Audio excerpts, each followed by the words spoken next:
Hey, what's happening, young Jedi? It's your Uncle Jeff with perhaps the most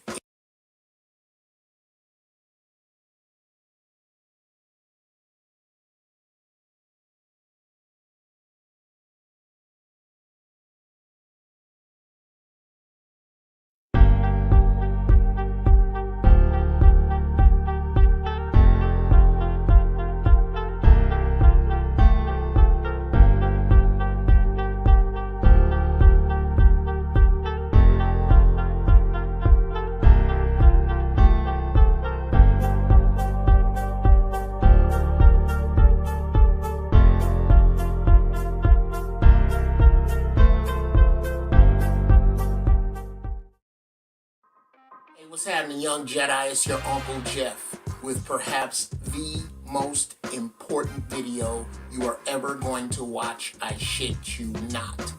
This is about helping you before you fuck your life up. Don't let the little head do the thinking, because the little head will get the big head and check it out. I said it first. If your dick is the general manager of the team, you're gonna win some games, but you're never going to the playoffs. Everybody sees the problem. Nobody had a solution until now. Uncle Jeff's Male Important Decision Cream. MIDC. My dick, for short. Say it with me. I must get a hold of my dick. You may or may not know this, but a man is an idiot right before he comes and a genius right after. I'm sure you've enjoyed that post-nut clarity. You know, that voice in your head right after you nut and you're laying there next to her going, what the fuck did I just do? Yeah, that. Why not take advantage of your post-jack clarity with Uncle Jeff's Male Important Decision Cream? Now, I'm not talking about jacking off. You can do that with anything slippery, a warm towel, and then take a nap. That's not what this is about. Uncle Jeff's Male Important Decision Cream is as advertised for male important decisions. You know, like before you go out on a first date, before you go on a job interview, before you buy a car, before an important meeting, before you go to court. Anywhere where you need this dude to be out of the equation is where you use Uncle Jeff's Male Important Decision Cream. Now, young Jedi, I promise you, I have done years of personal research to come up with just the exact blend of African shea butter and a few other secret ingredients that are good for you. Not that shit you get from the swap meet that's cut with God knows whatever the fuck. It's not just for you, young Jedi. Parents.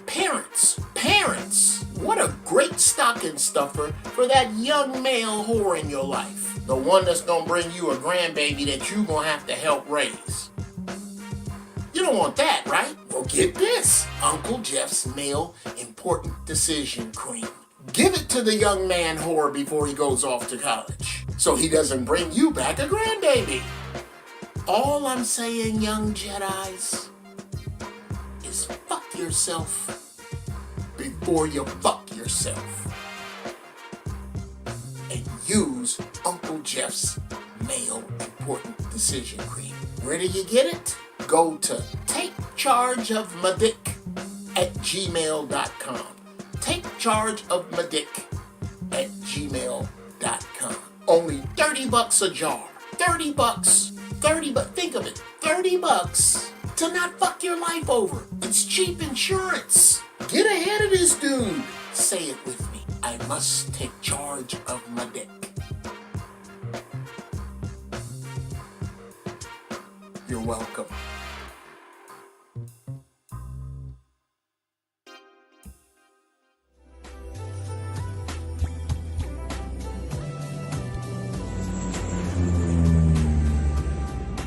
Hello, I'm Gunnery Sergeant Stanton Beal, United States Marine Corps retired, the creator of Beal Hot Sauce.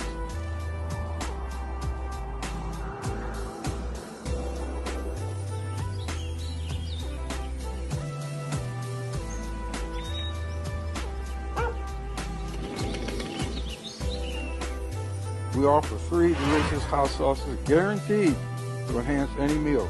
We invite you to get your rank up by grabbing a bottle or 3 today. And remember, if it ain't Bill, it ain't real.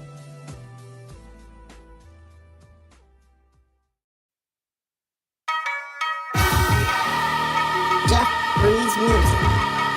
Only the bangers.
All right, all right. All right, goddammit. I hope y'all wasn't dark long. What's happening? What's happening? What's happening? What's happening? It's your Uncle Jeff. Hey now. Did y'all see the whole intro? I was downstairs making myself a goddamn salad. I want to welcome you to the first church of holy shit. A little late today because unfortunately, yeah, I'm gonna blame a little bit of this on my relative. I have a relative who ain't none of your business which one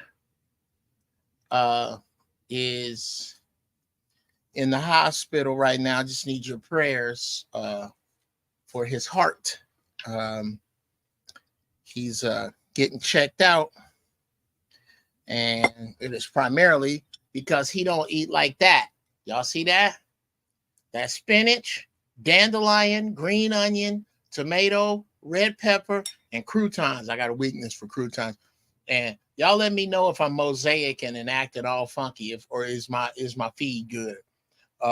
And I just shout out to Bill Sauce. I don't just run the commercial. I am sponsored by this show, but the show is sponsored by Bill Sauce. Go get you some of that. It's good shit. This show is good. Let me know. Y'all let me know, how am I sounding? Do I sound good?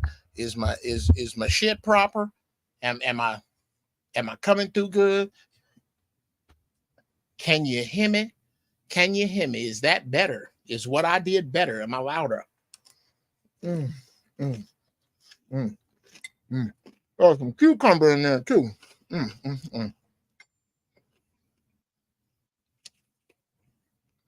Feed your bodies better, people. And welcome again to the first church. Put a P2B1 in the chat. P2B1 if it is your first time. I want to say hello to everybody in here. Look like Almond Eyes was first, then Wilt, Frank, Brother Mel, Malika. What's going on, Cat Daddy? Oh shit, Sharon Bracy. What's going on, man? Welcome, Wody. Welcome. Thank you. I got happy Father's Day wishes out to me. Happy Father's Day to all of y'all. These nuts. What's up? Thank you, Aunt Knox. Thank you, brother. I hope so too, with his hard-headed fucking ass. Thank you for all the Father's Day wishes. Aunt Knox, first time, P2B1. That's peace to the balls. That's for giraffe balls, actually, but I use it over here in the first church too. Thank y'all all for the Father's Day wishes. We're gonna get into that. For Aunt Knox's benefit, that's unsweetened tea with a little blue agave and lemon in it. I'm trying to preserve this thing, man. I'm 59, and how am I looking? Is my shit looking proper? And again, I hope I didn't keep y'all long. I was downstairs making this salad. I'm trying to time it out. Should have been about 6 minutes. But at any rate, that said, and y'all gonna hear me, it's gonna be some mukbanging because with my relative and all the shit I'm going through, I've been a little late.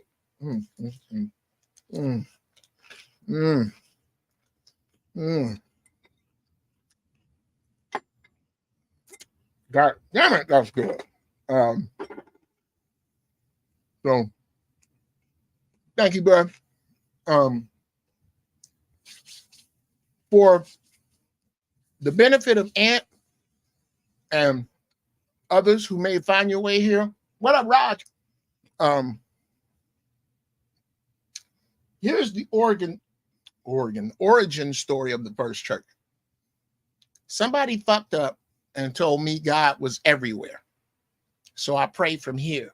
Saves me 10%. I never miss a game. And I thank you so much for switching. Thank you so much for saving 10% on your soul insurance by switching to Don't Go and coming your ass over here. And I kind of like it a little later in the afternoon. I usually do the show at high noon, but I think I'm going to move the time to now, which gives you the opportunity to go to church. And, if you want to listen to that bullshit they got going on, that program they got going on down there. I can't tell you what to do. I can tell you what I'd do if I was you. I'd come my ass back home and sit down here in the First Church of Holy Shit. Oh, I also have cayenne pepper in there. Johnny West was cracking. So that's kind of what goes on here. I believe in this is I got this over here so I can see y'all. This is the YouTube feed on my laptop right there. Okay. I believe this. Thank you, Beamstar, for the happy Father's Day wish. I believe this. I think that in order to believe that God has a name, you have to believe a man. You don't have to believe a man to believe that God exists. This is why we don't get hung up on names. You can call him Jehovah, Jesus, Allah, Zoroaster, Dionysus, Joey Bag of fucking donuts. I don't care what you call God. I ask that you add an extra O so we can talk about good. What led you to good? What led me to good? Personally, I believe in God. I just fired King James as his publicist, I like to say. So you can't tell me ain't a God, but you also can't tell me it ain't a bunch of bullshit floating around about him, her, it, however you feel. So what we like to do is what I'm smoking on today, and put what you're smoking in the chat. Put what you're smoking, because we ain't hypocrites here. I wish you wouldn't drink. Yeah, these nuts, Yahweh, Jehovah, Jesus, Allah, any of that, whatever you calling it. That way, over here, when we talk about the Creator, good news, ain't nobody gotta go to hell. Oh shit, Smitty's in here. This must be Smitty first time. This must be. Oh, you got the Northern Lights, these nuts. Drop that link so Smitty can cuss you out. Show love, show my support. And I brought you some hair. Okay. Smitty is my man that I ran into. Shout out to my man Israel Mills over in Izzy's spot. Smitty, I'm gonna drop the link, but basically that's when I opened the doors of the church. Okay. At first, I talked my shit for a little while. Then we bust the doors open and get into it.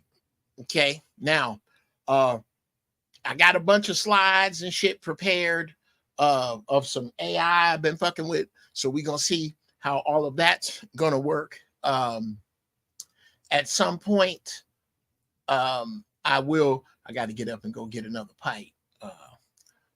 Today's strain is straight mullen. I've been off of weed for me. I like to cycle on it and off it, Oh, this is good enough.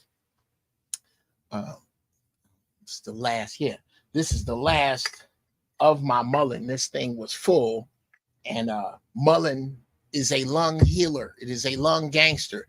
It goes into your lungs and starts beating shit up and looking for horrible shit to help you cough out. Especially if you smoke cigarettes or weed. Cut your weed with MULLEIN. There you go, about across the bottom. Cut your weed with that. One, is going to save you some money. Two, is going to help your lungs stay healthy. So I'm smoking straight mullen right now.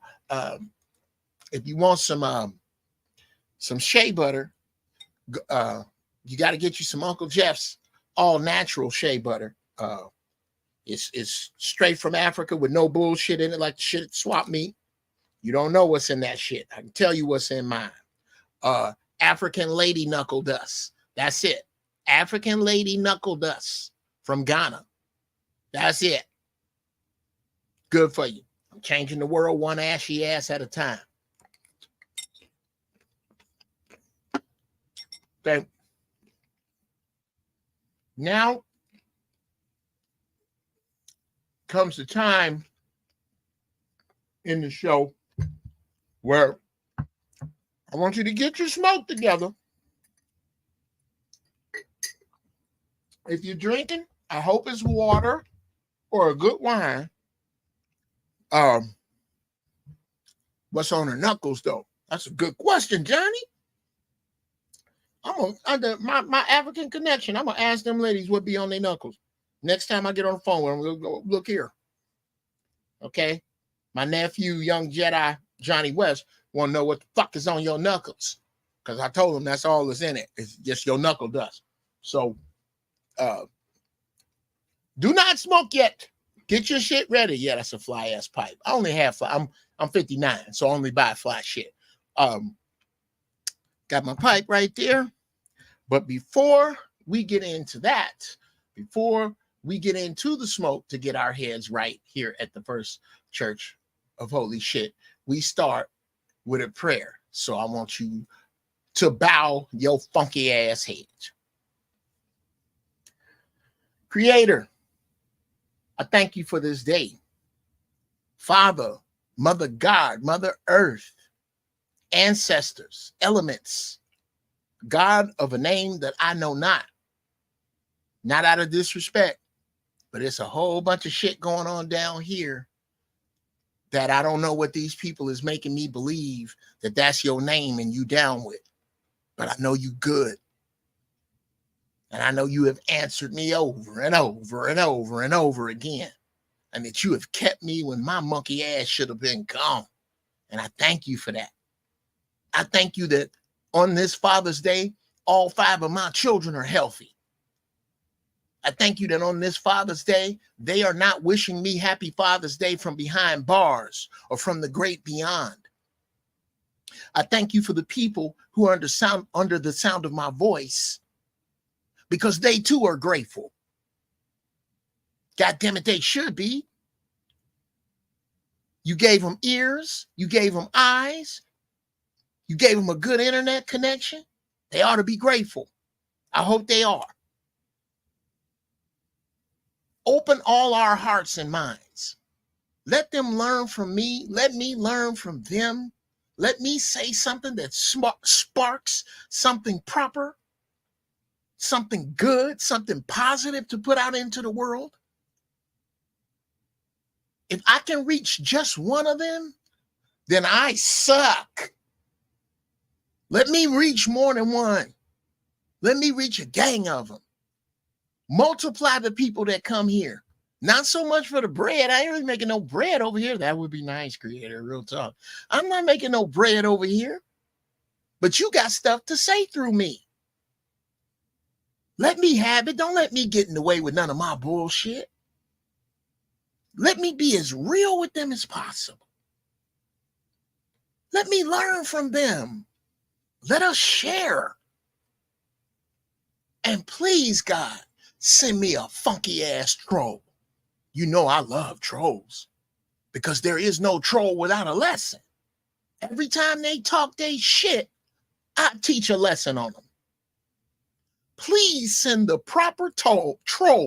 Please send the proper troll with the proper dysfunction, talking the proper bullshit so that I can teach the proper lesson. You made me this funky. Oh yeah, you gave me a lot of blessings. I'm pretty, I'm smart, I can sing, I can play, I'm funny, I can write. You just throw all that on me. And I'm too smart to know that you didn't give me all this shit for myself. You gave it to me so I could give to them. Let them know the bullshit is out the way. Let them know that they can deal with hell and you later. That none of this prayer, none of this existence, none of this positivity is about sending anybody or condemning anybody to Dante's Inferno. We ain't on that shit over here. We about the good over here. And the good for my people, the people of the sun. We welcome everybody, but this is aimed at the people of the sun. The people who can hit a dance floor and do the electric slide all at the same time. Everybody from 2 years old up to 102. The people who potato salad ain't got no raisins in it. The people getting profiled by the popo. Them people. The people off of 60th and Damon. The people in the rough spots of DC, Philly, Jersey, New York, Dallas, Cleveland, Dayton, LA, the Bay, the niggas. Bless us. Bless this as we go forward. And I ask all these blessings, especially for the one that is in the hospital right now, that I love like my own flesh because he is my flesh. Please get through to that fucking knucklehead and let him know that I love him. I ask all these blessings in the name of a creator I know not, and it is so. And now we smoke. Now you smoke your shit.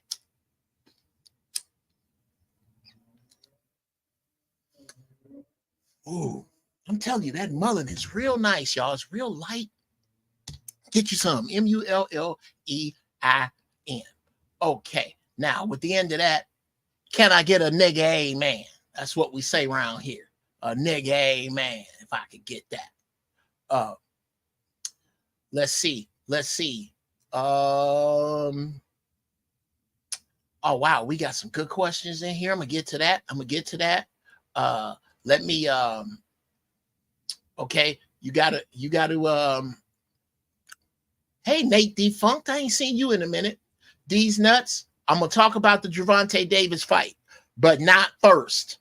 Okay. When I open it up, we can talk about whatever. We can talk about whatever at that point.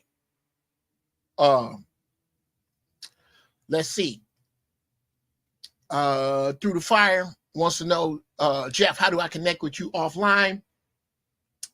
Let me run it so that you know.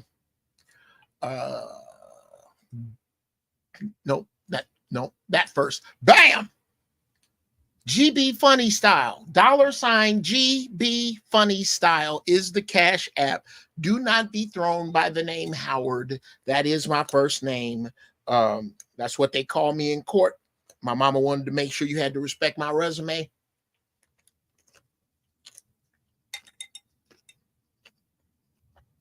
So you don't know I'm black till I get there.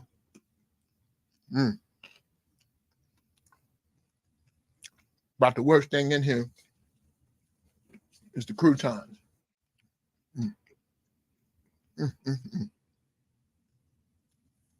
That there is good. So yes, you need some beats. If y'all heard the First Church of Holy Shit Mass Choir at the beginning with the Oh Yeah joint. That's me. Yeah, I do beats. Life coaching. You can watch my shit for free. My life coaching costs, but I promise you, I get in there and help you fix your shit up. So yeah, that's how you get me. If it's just business, GB Funny Style at Gmail. That's up there too, I do believe. Oh no, it's not. So GB Go Boy Funny Style at Gmail is how you get in touch with me. Yeah, man. Rest in peace to the great Angela Bofill. Okay. What up, Daryl from Chicago? All right. Now, let's get on into it. Happy Father's Day. For whom exactly? That's what today is about, which I find is redundant because it's right there on the page, on the YouTube page. I'm learning this shit. Okay, that's it. Let's dig in. Okay, Father's Day, all 30 of y'all, hit the like button. It should be 30 likes. How many likes is this? 21 likes. Somebody lacking. Hell. Bam. Let me hit one for myself.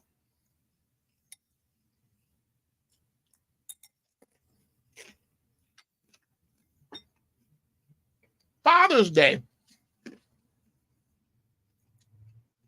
First, let's address the pimping. Okay? There is true pimping involved in every holiday we celebrate. Well, why do you say that, Jeff? Well, I'm glad you asked. Take a good look at where each holiday falls. They fall approximately 1 month apart from each other.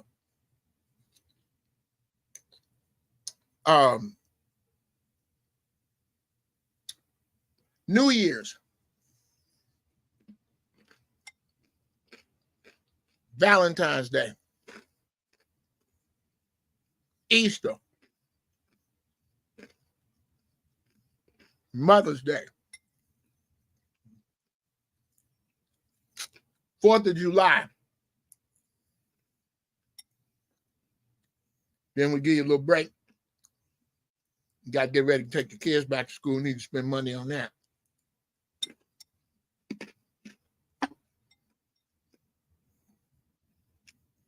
Veterans Day in there somewhere. Thanksgiving, Christmas. These are financial tent poles to get you to get with everybody else and be guilted into spending money.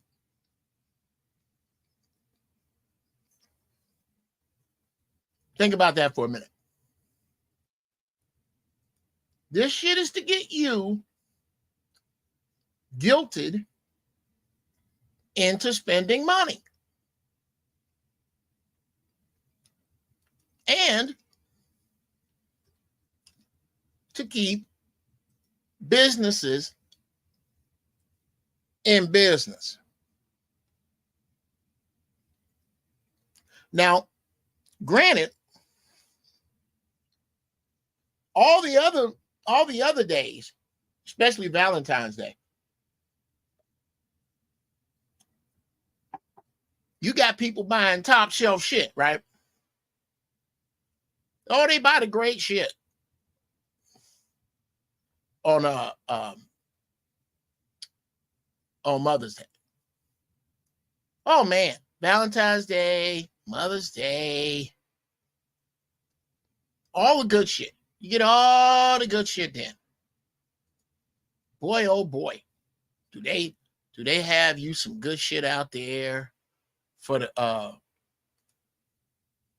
for Mother's Day, for even the 4th. Even the 4th got some good shit. You with fireworks. And think about all these businesses that set their shit up by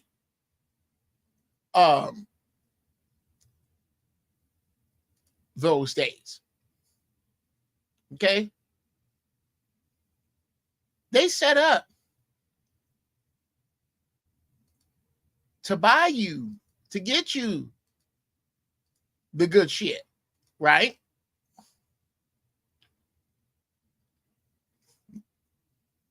So you thinking, well, maybe they do that for Father's Day.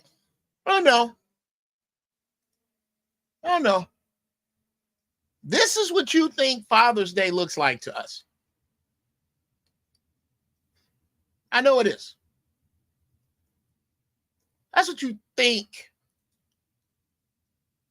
You know, it should be. Isn't that wholesome? Doesn't that look good? That look great. And then what you know, that's the bill of goods you've been sold. That's the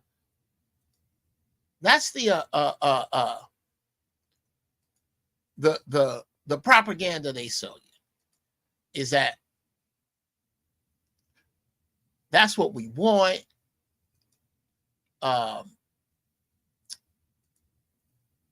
That's who we're supposed to be. That's how we're supposed to feel. Oh, it looks so great.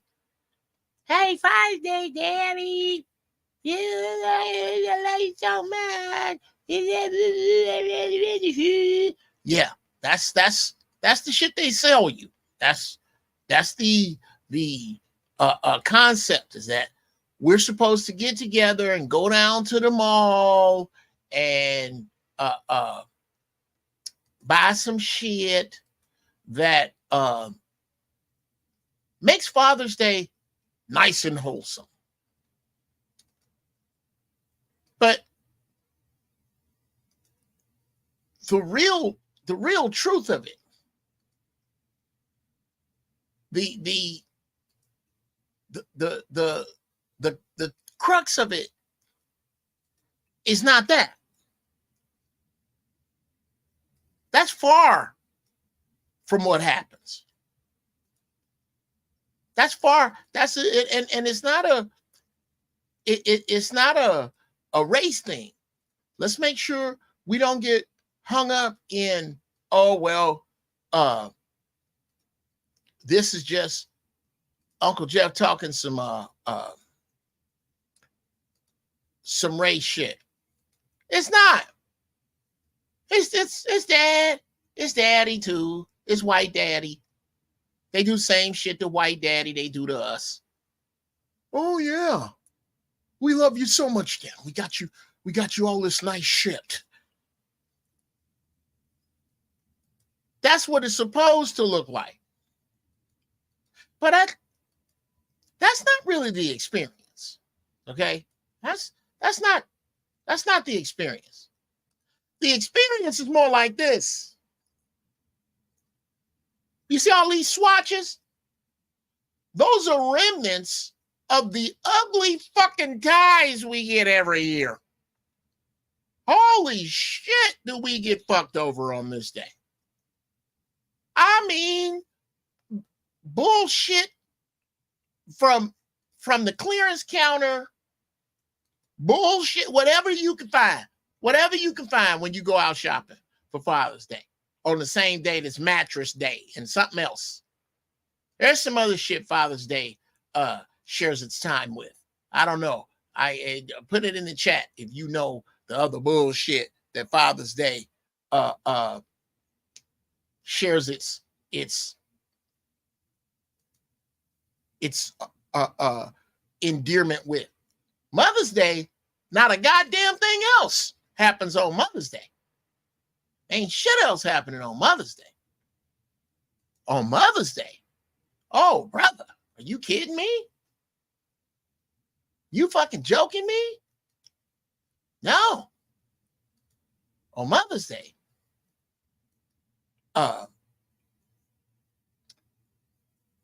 Wowzer. Y'all go all out. Y'all pull out all the fucking stops. And this is not to compare because fathers are expecting you to do better. This is to be honest about what it is. Because regardless, to your just got a text from my oldest son, Eric. Happy Father's Day. Hey man, hey old man, let me tell you something. Let me go out to my son, Eric, the oldest. You made me grow up fast because you came to me young.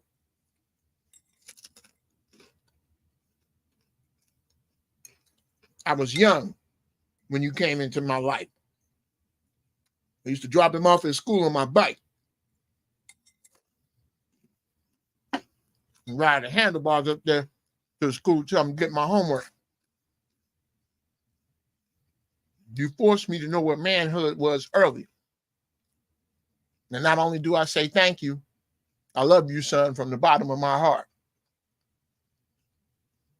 But real talk, all that said, son, this is what Father's Day looked like. Now, why this nigga got fucked up fingers and 2 thumbs is because I'm still working on AI. So, what are you going to do? But my point is that it's not just a black thing. Y'all get us some trumped up bullshit we're supposed to expect, and we ain't supposed to give a shit about it. We ain't supposed to bellyache about it. We ain't supposed to, put no pressure on them Cutlass. We ain't supposed to do that. It's Father's Day. You're supposed to take these bullshit ass ties we got and get the fuck on. Now, here's the real truth. To get even deeper up in it, not only is Daddy supposed to sacrifice his very existence to make sure that everything is good for you. That's the gig. Not complaining. Thank you, Malika. Okay. I got some deacons up in here. Deacon Malika, bam, Pride Month is shared and celebrated with the same month of Father's Day. Exactly. Exactly. What up, Gavin from across the pond? It's the gig. It's the gig. You miss Father's Day, we don't really give a shit. We don't. I love my son. And Buki, my daughter, Stinker. I have 4 boys and 1 Stinker. Thank you for reaching out. I love you too. I call my daughter Stinker. She don't want me to share this story, but I'm gonna. I call my daughter Stinker because when she was young, yeah, you spelled it right there, Eric Harvey. When my daughter was young, she was in diapers. And one day, she took a mustardy shit. Oh, Juneteenth too, top shelf. She took a mustardy, oh God, nasty shit. And it was my turn to diaper change. Son of a bitch. Man, I pulled that diaper open and whoo, I don't remember her or my mama feeding this child, whatever it was she had that came out of her. But damn, did it stank, Frank White. Damn. This young lady had the unmitigated gall at that age, the nerve, the temerity to turn her nose up and look at me like I was the one that stank. And I said, that's not me. That's you. And she cracked up laughing. And from that point to this one, she has been my stinker. I love you, Stinker. I don't know. No, Frank, she didn't shit what she ate because we didn't feed her this mustardy shit here. I don't know what came. I don't know what the. But oh my God, it was toxic. It was horrible. It was definitely shit. But yes, love to you too. You 3 other motherfuckers are dragging hind tit. Let's go. I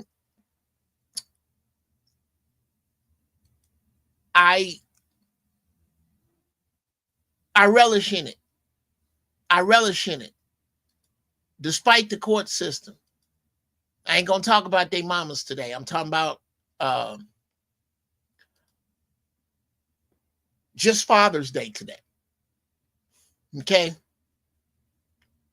Despite that,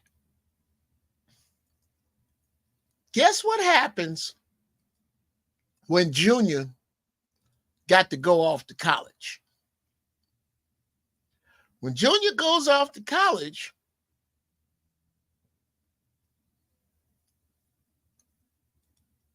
Daddy got to sell his car. Oh, that car gone. That car gone. It don't matter.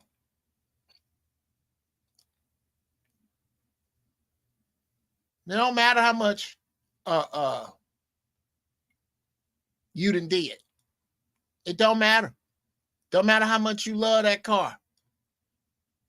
Don't matter. Look at him. Look at this dude right here.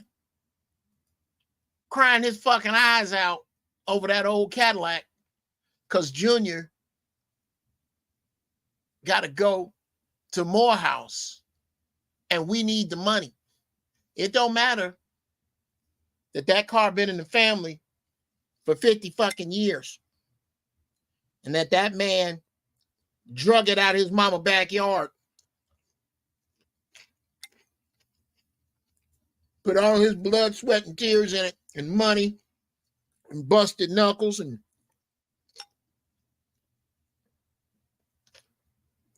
oily nights up under it. Saved for 2 years just to get the money to get it painted.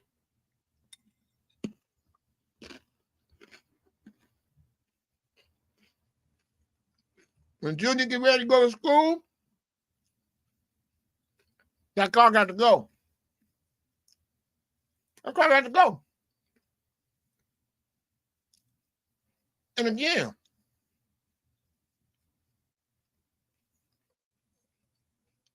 let's not make this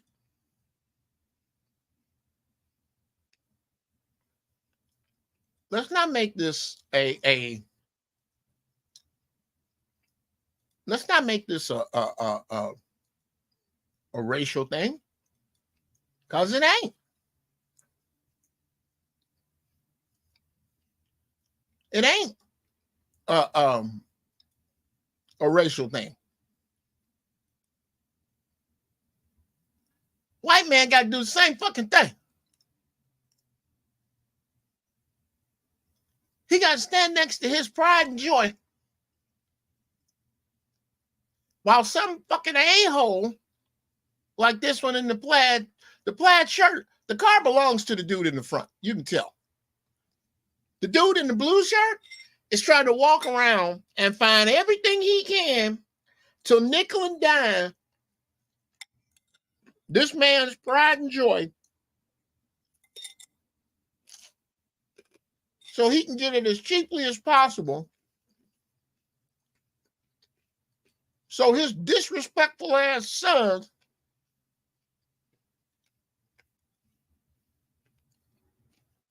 can go off to school, fuck cheerleaders, experiment with drugs, come home with a liberal arts degree, and talk shit and live in his attic.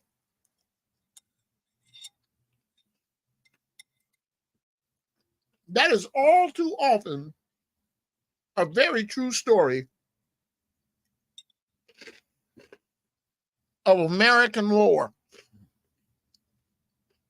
College, the other hustle. We're going to do a show on that eventually. My point is, this shit right here,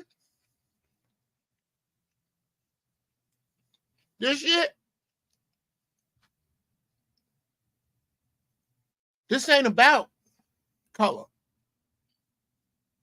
This is about American life. This how it go.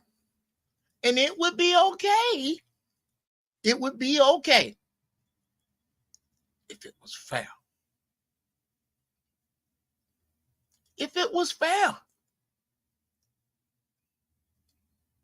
But people, it ain't. It ain't fair.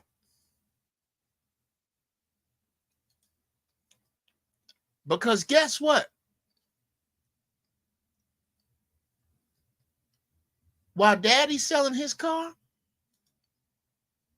mama, she out there watching through the windows.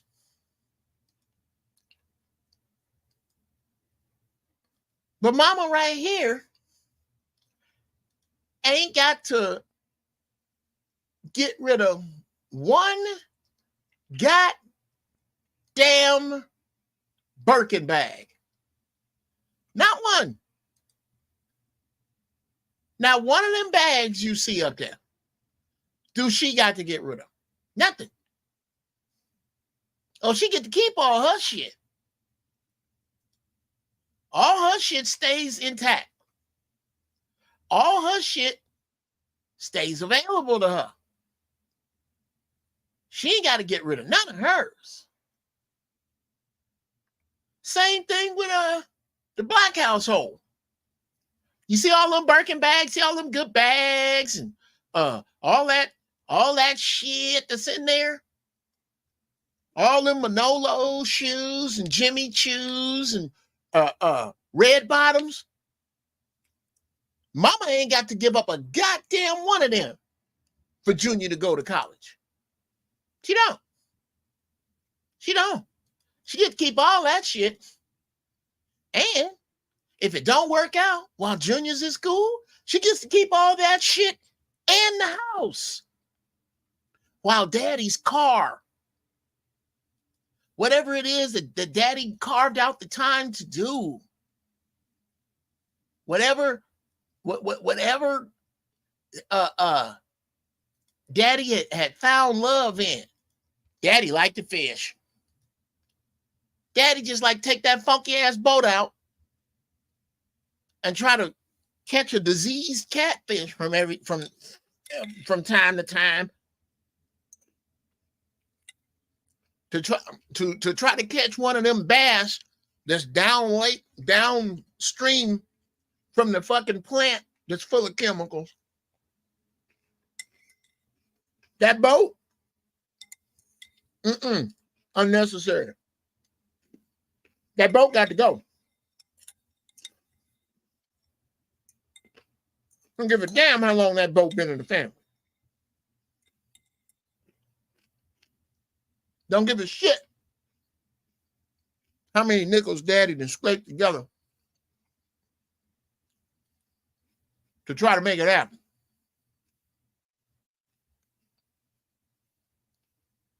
Don't give a shit. Yeah, white man. Stand there with your mouth open. Because you're outside.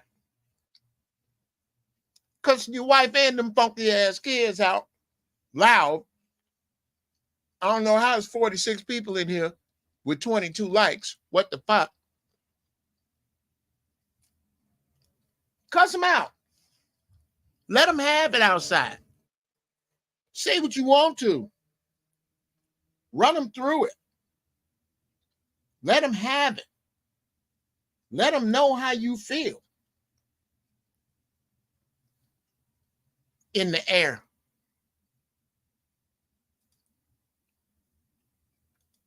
But you gonna sell that fucking boat.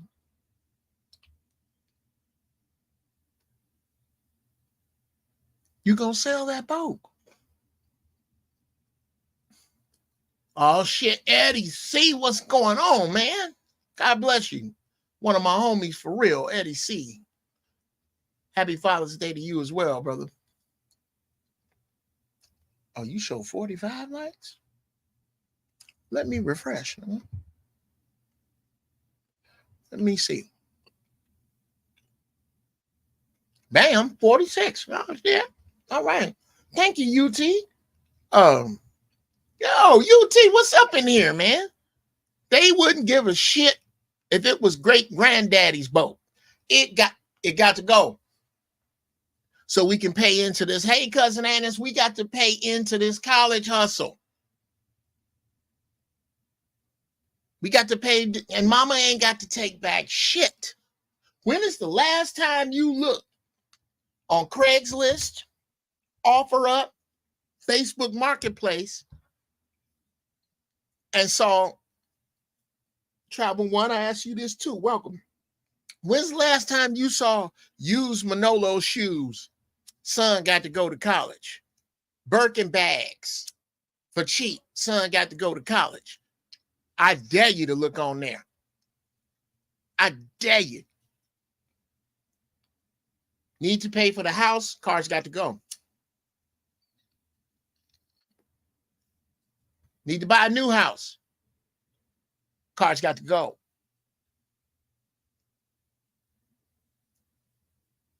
Need some extra money, car's got to go. Yeah, when you heard the news, use red bottoms, Frank. Car's got to go. Boat got to go. Daddy shit got to go.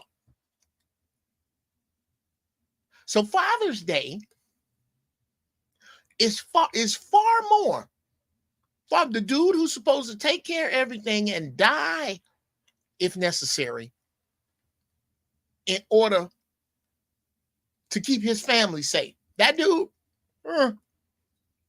before you die, get rid of that boat.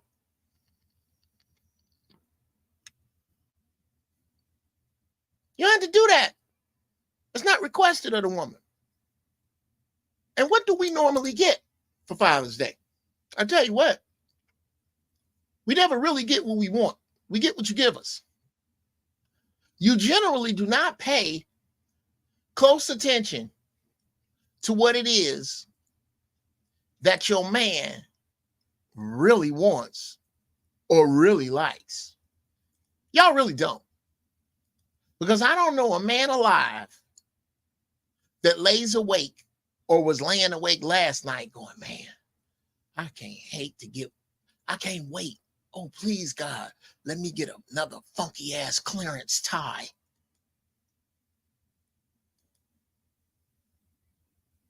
Please, can I get another bullshit ass set of tools that I told them not to buy? I told them not to buy that substandard shit. If they're gonna buy me some tools, buy Snap-on. You're gonna buy me some tools, buy Milwaukee. But they went in and saw that the Milwaukee drill was $400. But they saw this old Uncle Dave's drill, same size, $79. So the first time I really try to drill something, the motor gonna burn up. They got me that one. And I gotta pretend and say thank you. Why? Because Father's Day is one of the hugest afterthoughts of the year. And I'm not talking about it from a place that daddy expects it, that daddy is mad about it. We factor it in and joke about it. And do you know where most fathers, a gang of the ones I know, you know where they wind up? In the realest talk in the world? Court. They wind up in court. They wind up being that dude right there. I left him cockeyed on purpose. Yeah, Malika, some Walgreens bullshit, just to wind up in court begging to stay in his children's lives. And you foolish, you real foolish, if you think that this is just about us. When I go to court, I see this dude there too, in the same position, with the same face, facing the same fate. Yeah, you want some of that old school yoke that's been sitting on the goddamn shelf in Walgreens for 15 years? Just wait for Father's Day. You'll get it. Yeah, some of that Ross cologne, Deacon Malika. You'll get that. Just to wind up here. Boat gone. Now the house finna be gone. And she gonna more than likely be fucking somebody you know in your fucking house. Yeah.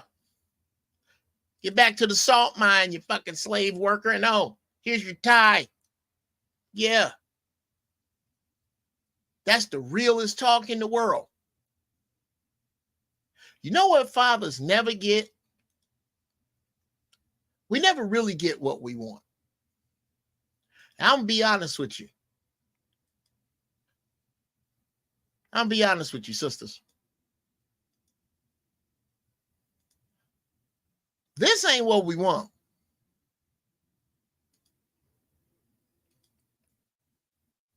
Yes, Your Honor. No, Your Honor. Although you should go watch Tambourine. Shout out to Chris Rock, where he talks about the hoops he had to go through as a rich man, almost lost his kids. It's always the dudes that give a fuck. It's the cats that give a fuck that go through hell.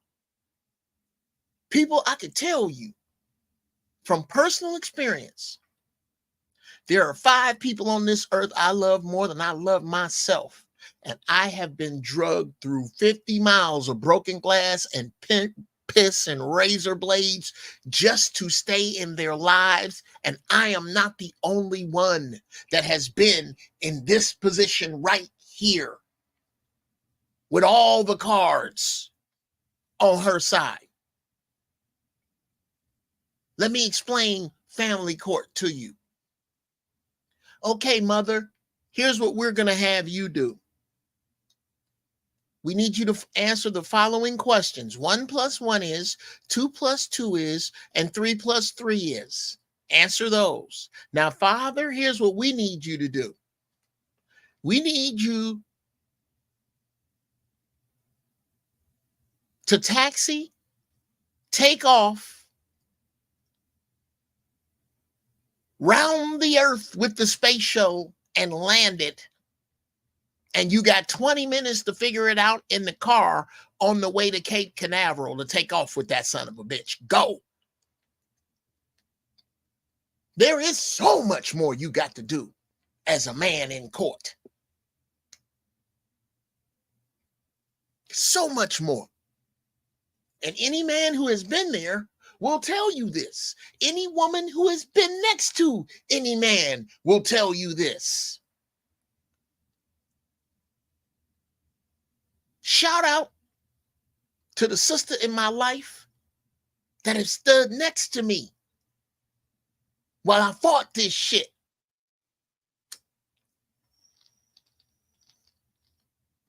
They all grown now.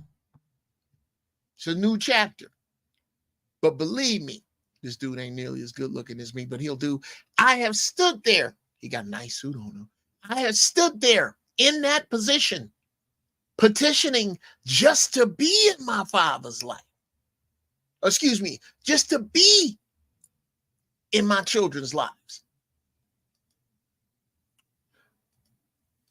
This is why I say to you fellas, on this Father's Day, I'm not bullshitting you. Because I've been through this, because I have lived this,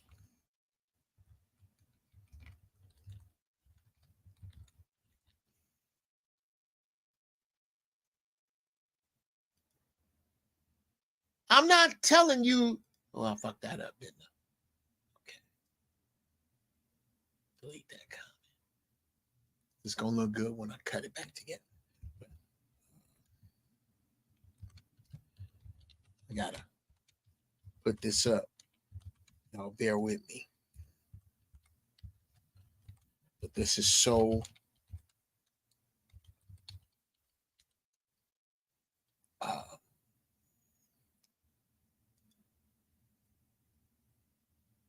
I'm not telling you to take your father's side.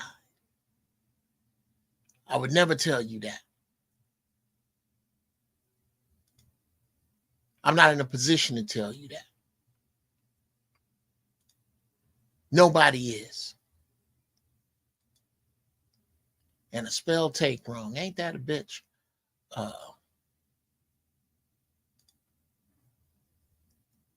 I'm not asking you to take your father's side. Nobody can tell you to take your father's side. That's not fair. It's not fair for you to take either side. This is about how two adults was trying to navigate life. So neither one of us, the father or the mother, has a right to tell you to take their side. I could never, to this day, it's some horrible, funky ass shit that I think the mothers of my children have done. But I don't badmouth them. They grown now. They can figure it out. I'm not telling you to take your father's side. I'm telling you to go get it. Go get it.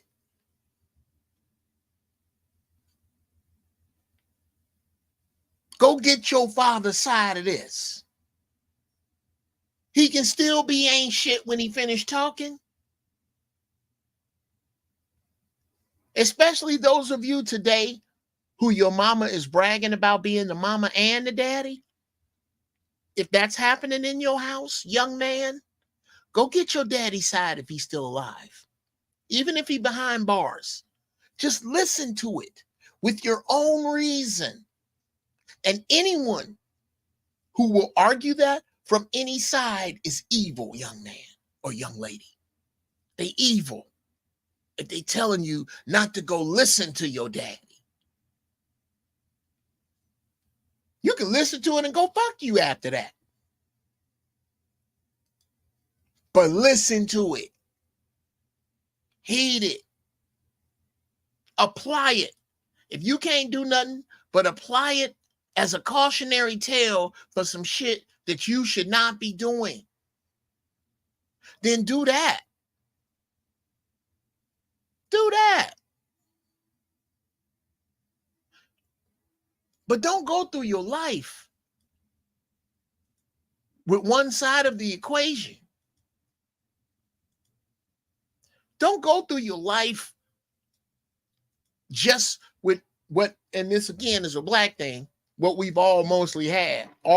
Everybody under the sound of my voice has either heard this or heard somebody else that heard this. You know them niggas on your daddy's side ain't shit, right? That cannot be the end of it. Go get the other side. And whether you do or not, I need you to understand what it is that we really want. You want to get your daddy what he really want, and you're not sure. Anytime that you are not quite on the money, I wonder what daddy wants for his birthday. Or for, I wonder what daddy wants for Father's Day. Let me tell you what daddy wants. Daddy want a lap dance. Daddy want a lap dance by somebody that's not your mama. Daddy want a lap dance from somebody whose titties ain't in their lap. Daddy ain't wrong for that. How come daddy can't have a lap dance? Why not? How come if you love your daddy, he can't have a lap dance? What's so wrong with that right there? Your daddy's gonna come back home probably. Let the man have a lap dance. Let him have some fun. Let some untoward shit go down once a year. Who's the victim? The one that gets to keep all her shoes? I don't see it. And again, that's across the board, people. Across the fucking board. Let me not be racist. By the way, there's no racism in my pants. Let me not be racist. White daddies deserve a lap dance too. Lap dance with some fake titties. Who's the victim? Who's the victim? Nobody.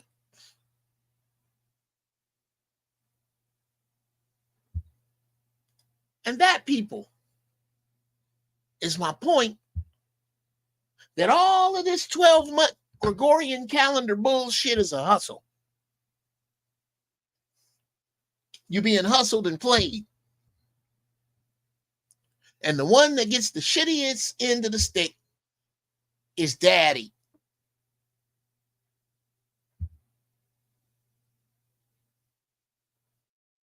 I don't know if your daddy was around. I hope if your mama and daddy couldn't work it out together, that they worked it out apart for you.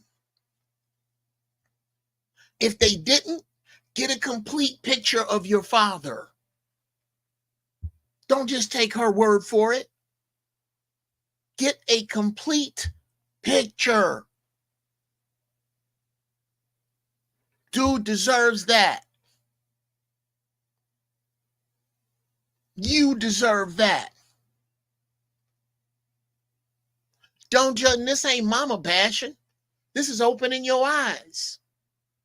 I don't want you to judge your mama by what your daddy say. I don't want you to judge your mama by what nobody say. I want you to judge your mama by the shit you know about her as an adult. Good, bad, or indifferent, period. Judge her as an adult. Look back on your childhood and judge your mama as an adult.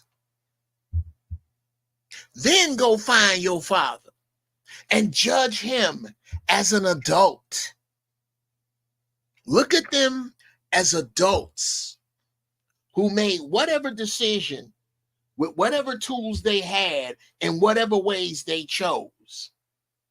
And then look at those people. Don't be taking your mama's word about your daddy or your daddy's words about your mama.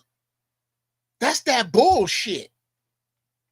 And I'm not telling you who's right or wrong, unless I'm talking to you about the person that's trying to keep you from the other person. And I don't give a fiddler's fuck which one that is. If your mama is mad right now, I want you to show this to your mama. If you watching this with your mama right now, if you are a mama and you watching this and you getting mad, that's because you ain't shit. No, I'm not doing it the other way to say it about men. We got enough shit out there saying black men ain't shit. If you are looking at this right now and you getting mad, you show this to your mama, watch her reaction. If she get funky, that's because your mama ain't shit. And you can tell her your Uncle Jeff said it. The one uncle that probably ain't got none from your mama. You know you got some uncles that ain't at all related to her. That's called, call uncle. That's what that is. That's what that's about. Get your own evidence. Live your own life. Compare your own notes.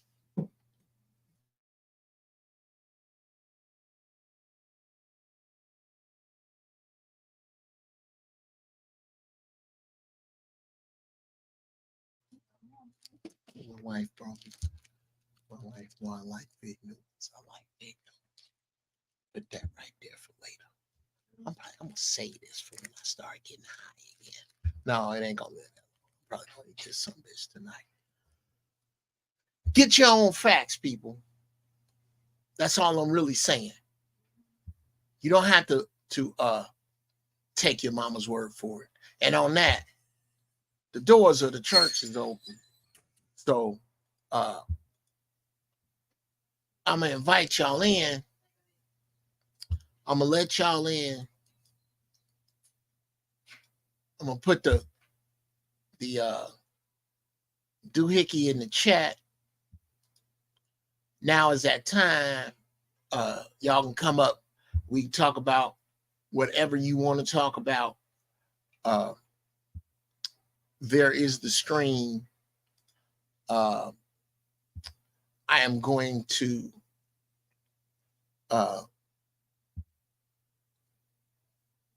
play a little music. show a little video of me of some other shit I was thinking about. And you can talk about that or this. And I'll be right back.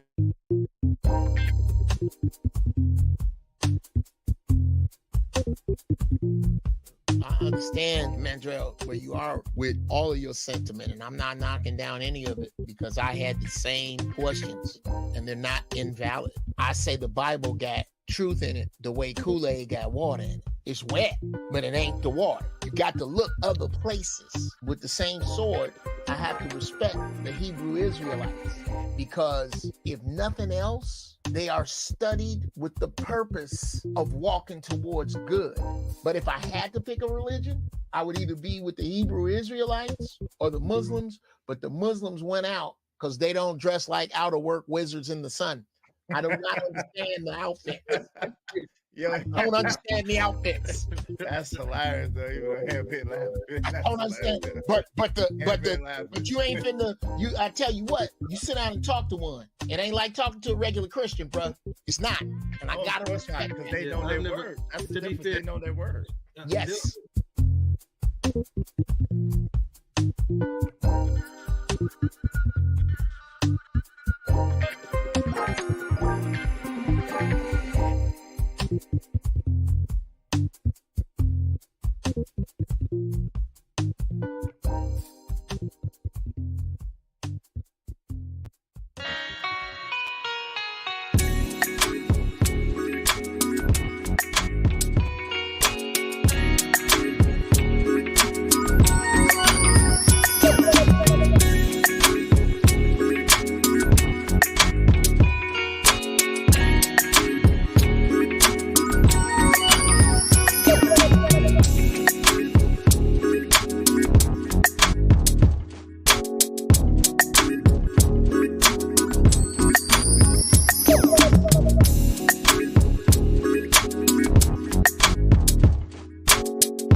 All right, people. What's happening? I'm back. I had to go pee. And how's the puppy doing, Jeff? Oh man, what's going on, zombie? Is it Zero? It's been a long time, bro. My goddamn dog, that little son bitch ran out and got hit by a car right in front of my house.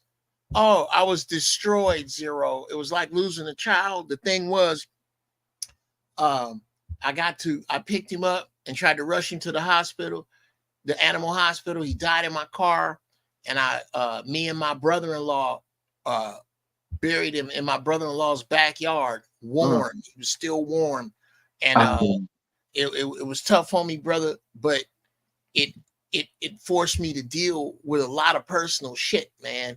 So how shit comes in and out of your life, man. And I know this. I mean, or no problem with you bringing it up. For a while, I was fucked up, bro. I was so fucked up because my cousin Annis that y'all see was breeding them, and this was her last litter, and she still got a puppy from that litter. He just turned a year, I think, last week. And it was real hard for me because I love dogs so much. But that ain't the last one, man. I'm gonna get me another monster, man. But it's gonna take me a second to kind of cool down from that.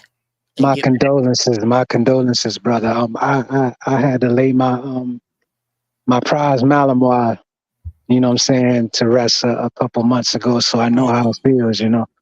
So yeah. Sorry to hear about that. Thank you, brother. And for those of you who don't know, a Malinois is a nuclear German Shepherd. It's a nuclear. I don't know how an animal has that much energy, but yeah, I don't have enough room to let a Malinois. You gotta let you gotta have a Malinois, boy. You gotta work that dog. You gotta let him run. That's a great dog. It's a great dog to have. But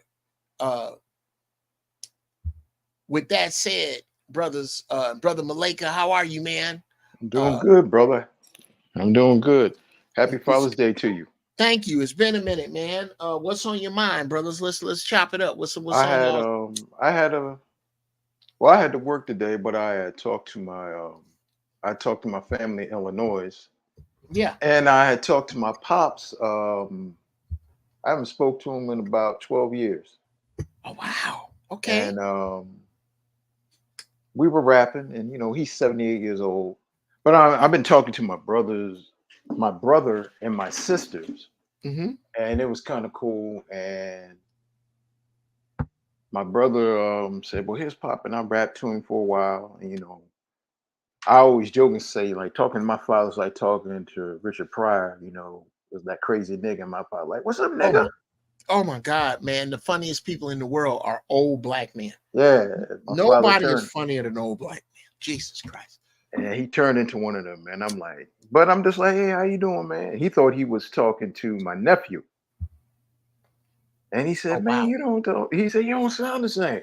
I said, "Oh, how am I supposed to sound?" He said, "No, you don't sound the same." I was like, "Okay." So we was just talking. He doing good. He's up in age, but it felt good. I just talked to him because he haven't heard from me in a while.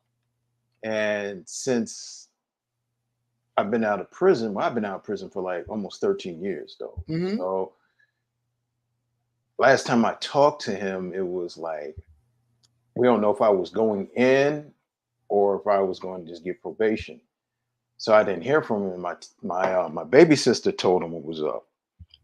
And this was like, yeah, like 12, 13 years. I haven't heard from this dude. So I said, let me speak to him. But I mean, I've been talking to my brothers and sisters ever since. So I said, let me speak to him because today's his day. And it was good to talk to him. And, everything was good. Then I saw my brother, who's the oldest. He's the oldest. I'm the second oldest. Then there's my other sister. Then there's my brother. And then there's my baby sister. So it's five Okay. of us. Well, um, as much as you're willing to share, Mm-hmm. uh, how much fallacy versus reality have you experienced? A, with your parents, and B, with the parents and friends and relatives around you, Yeah, what? Yeah, I'm gonna do this. Wave in the back, Izzy Band, so I know it's you.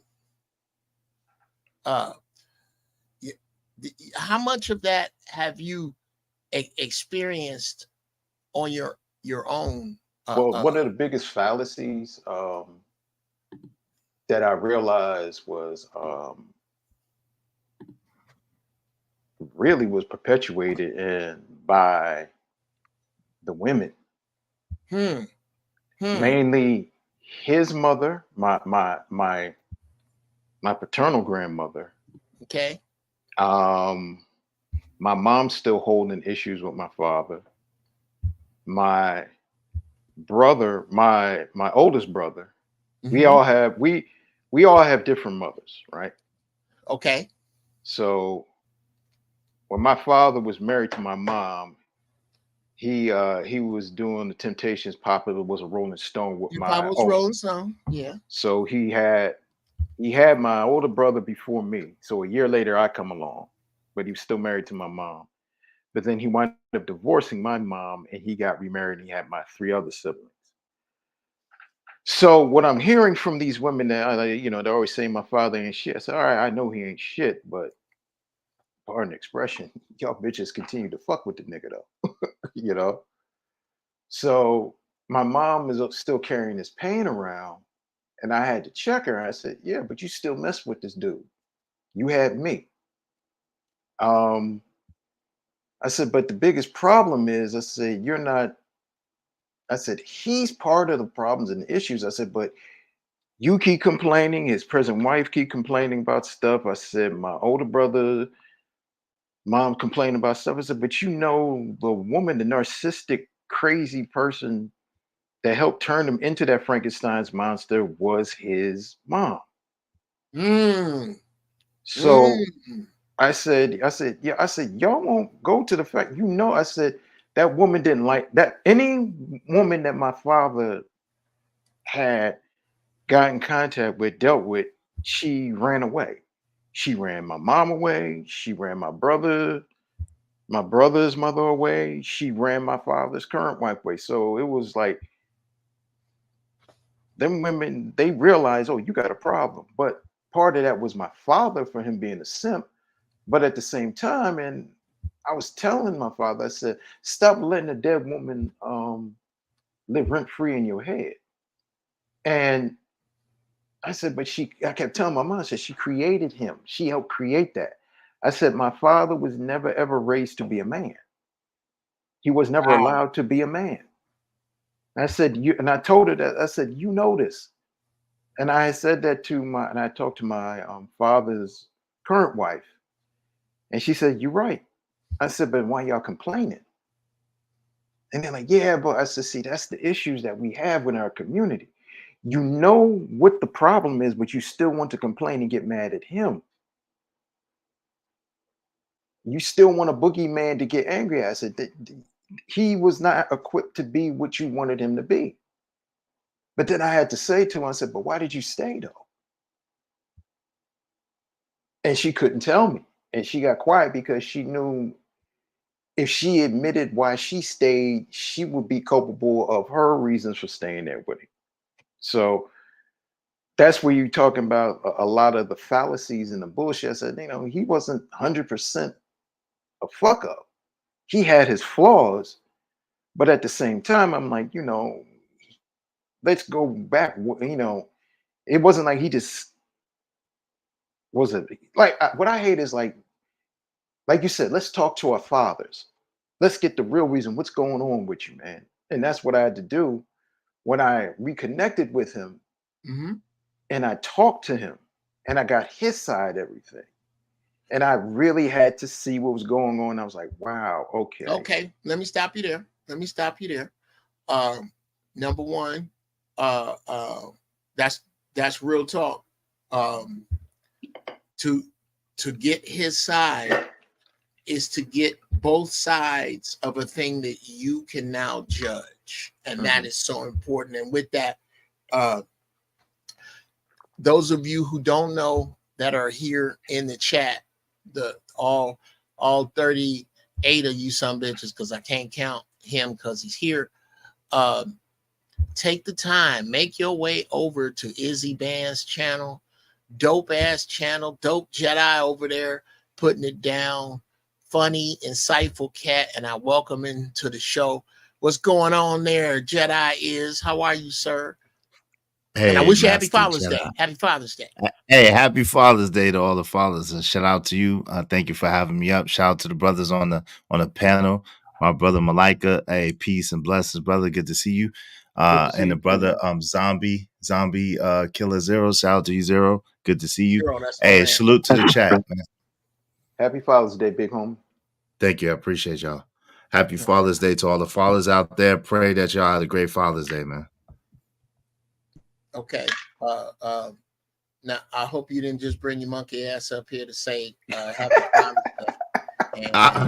Day. Yo, nah, man. Hey, listen. Hey, look, you come to hang out with your people, man. They do you wrong, talk about wave in the back. I know it's you. Hey, listen, who else you think got these dope avatars like this? Come on, Uncle Jeff. Come on now. Well, number one, I always had to wave in the back when I come in, and I don't mind. That's because you So don't I have the figured, dope avatars like this. oh, is that what it is? I gotta get That's the dope what it avatars. is. You get you some them dope avatars, and bro. you ain't gonna have to wave. I got you. Plug your avatars, bro. Hey, listen. Look. If y'all come over, if you don't mind, Uncle Jeff, I'll put my channel in the chat. But if y'all come through, you be sponsor of the show on my show, then we give these away. We got a bunch of them. We give them away. You know what I'm saying? You pick the one that you want that we have in stock, and hey, that's what it is. So, but I'm not gonna advertise none of my business on Uncle Jeff's show. I just want to hang out and kick it with the bros, man. I'm glad to be here at the first church of holy shit. You know what I'm saying? You are, sir. That's where you are. Now, what are your thoughts, man, on as much as you want to share on, I don't know how much of the show that you saw, and a happy Father's Day to you. I'm gonna talk a little bit of your business. I hope it don't make you mad. Shout out to Lil Israel Mills is an active father who got his boy. And he has shared this on his show, so I'll share it on mine, that him and his lady have put their son first, that they gonna work their shit out, whatever it is, even if they wind up not together, they gonna work their shit out. How did you get there? Did you get there before, like, was this the kind of woman she was before Lil Iz came along? Or is it something that you found out after Lil Iz came along? If you want to expound on that. Well, I mean, really, he was planned. At the same time, you know that sometimes when children are planned, it doesn't go according to plan. Oh yeah, how about that, bro? Yeah. So he was planned at the same time, like some things that we both thought were gonna happen didn't happen, and we ended up, having different points of views and perspectives. So we ended up breaking up a bunch of times on and off. At the same time, to be real with you, the space, that we're in, the conversations that we had, the reminder of my resolution, like I was married and I had 3 children in my marriage, right? And one of the things for me was I promised myself that I never have another child and not be in the house every day with them. So because even though I was married and even though I got a divorce, I realized the effects that was having on my children, even though they were good children.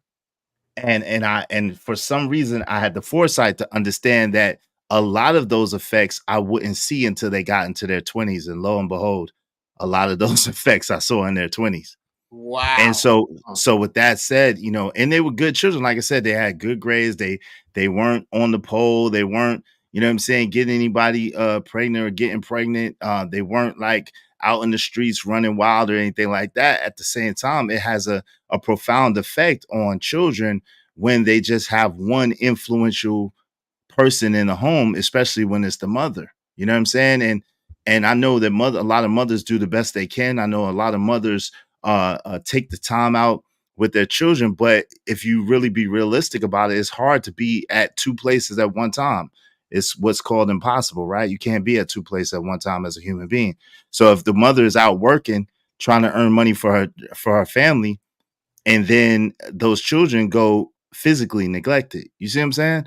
And so even though I was a part of their life and active, and my homies would tell you, they say I'm one of the best fathers ever, it still was a lot missing by me not being in the home. You see what I'm saying? At one point after we got divorced. So I promised myself I'd never do that.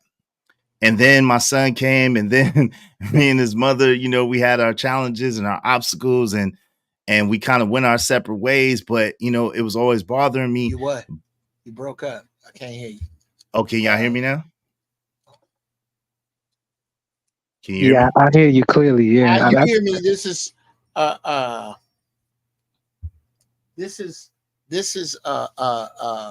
ain't your fault. It's shitty Pasadena internet. Pasadena internet is bullshit. So if you could just go back to not many or actually, you know what? I heard enough of us to get into this. Travel One, welcome, sister that frequents the black YouTuber sphere. She says many black mothers do everything. Well, I'm gonna put my 2 cents in on that. Number one, the position that society has put so many of you in, not yourselves, society has put a lot on the black woman's back. And I applaud you for having to do a job oftentimes you should not be doing, and you should never be doing by yourself. If you running a race with one leg against a bunch of people with two, it's gonna be hard as fuck to come in first. So with that said, I understand that many black mothers do everything. How many of those black mothers do everything because their choices have painted them into a corner to have to do everything? That's the only thing you can fix. If you find yourself as a black mother doing everything, you can't fix the man you had that child or the men you had them kids with. His mama couldn't fix him. You ain't. So you got to ask yourself, how did I get into this position? And what will I teach my daughter? So I ask you to type in that question. I ask you to type in that answer, Travel One, as we all go around the horn here and talk about the subject that's up on the screen of many black mothers doing everything. Can I add this real quick? You sure can. Let me ask her this, and then you absolutely can. Seeing as many black mothers do everything, what would you tell a young girl, 18, 19, that's not pregnant, Travel One? Put that in the chat. Now go ahead, Brother Is. Yeah, appreciate you. Just to bring it home real quick. Just to add to these conversations have effect even on people who know better, right? So being in these conversations online on YouTube, in the spaces that we've been being in, and brothers emphasizing the detriment that it is that you don't have two parents in the home, and how statistically the children have a lesser chance of being great productive people in society. That was the determining factor that made me say, hey, you know what? I gotta, put myself aside, and I have to figure out a way, make a way to make it work with his mother the best that I can for his sake, and to give him a fighting chance. You know what I mean? So that's bring it home. That's absolutely fair. Yep. Anything And that's else, commendable. brothers? Jump in. That's commendable, because you know what you did is you thought about your son. You didn't worry about you. You decided, I'm gonna try to make it work with this woman. And that's an admirable thing, but that's what I think men we do, because we love harder. We're thinking about well, what's the problem, and how do we problem solve? And who's the person here that really needs this? It's not just me. It's not his mom. It's him. And if he sees both of us working together for the common good of the family, he sees a parental coalition, he'll have a better chance. Like he said, he ain't gonna be out in them streets. He's not. If he's confused or conflicted about anything, he can see both parents there. I remember like when you be on your show, you talking like, you take him to school every day. That stuff like that reigns in your kids' head. Like Uncle Jeff, you said with your oldest son, you were putting him on your bike and you were taking him to school. That means something. That means that's that bond that you have with that child. That's that reliability. Just those little things that kid needs. And I mean, that's admirable. Like you wanted to work, like you wanted it to work. That's taking a sacrifice of not saying, I'm not going to focus on just me being a bachelor. I want to work with this woman so we can have a better life and a better relationship with this child, but also work and not become the norm that's now that, black men and black women can't work it out. No, you decided to put it there, and that's an admirable thing. That's real talk, bro. That's Yeah, thank real you, talk. bro. Zero, what's on your mind, brother? What say you? Hey, I am a lifelong stoic, man. My father passed away September 9th, 1999 at 102 years old. Shortly before I got married, right? To the last woman I was with for over 20 years, Stoicism doesn't allow us to even consider a lot of these arguments that we argue about on the internet. You know what I'm saying? Because everything starts with you. Not defending yourself, but you. The buck stops with you. What you're doing, not just what you're doing, what you're learning. How you're representing in the world. Are you cleaning up? Because we all do bullshit. Are we cleaning up that bullshit that we do? Are we just doing a bunch of bullshit and hopping into the next cipher and doing some more, and hopping into the next cipher and doing some more? I'm on a whole nother kick. For the past like half a year, I've been away building up, my IPs, the Kill All Zombies IPs, and doing things away from YouTube, building up my IPFS interplanetary file system presence, and now I'm gonna come back, and start doing, more things on YouTube, and sharing a bunch of the geopolitics and things that I've been learning about over the past few months.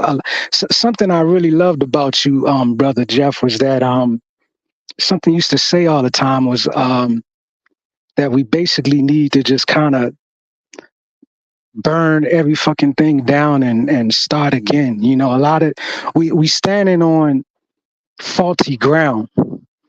We standing on faulty institutions that wasn't built for us.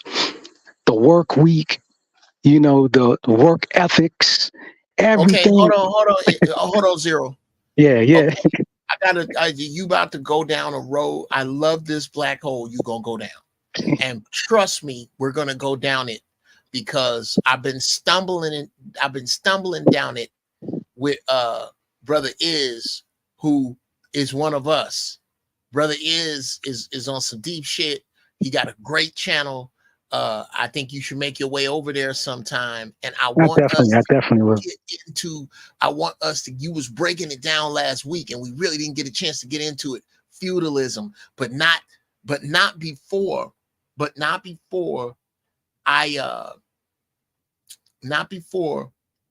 break down Travel One's response, which is up on the screen.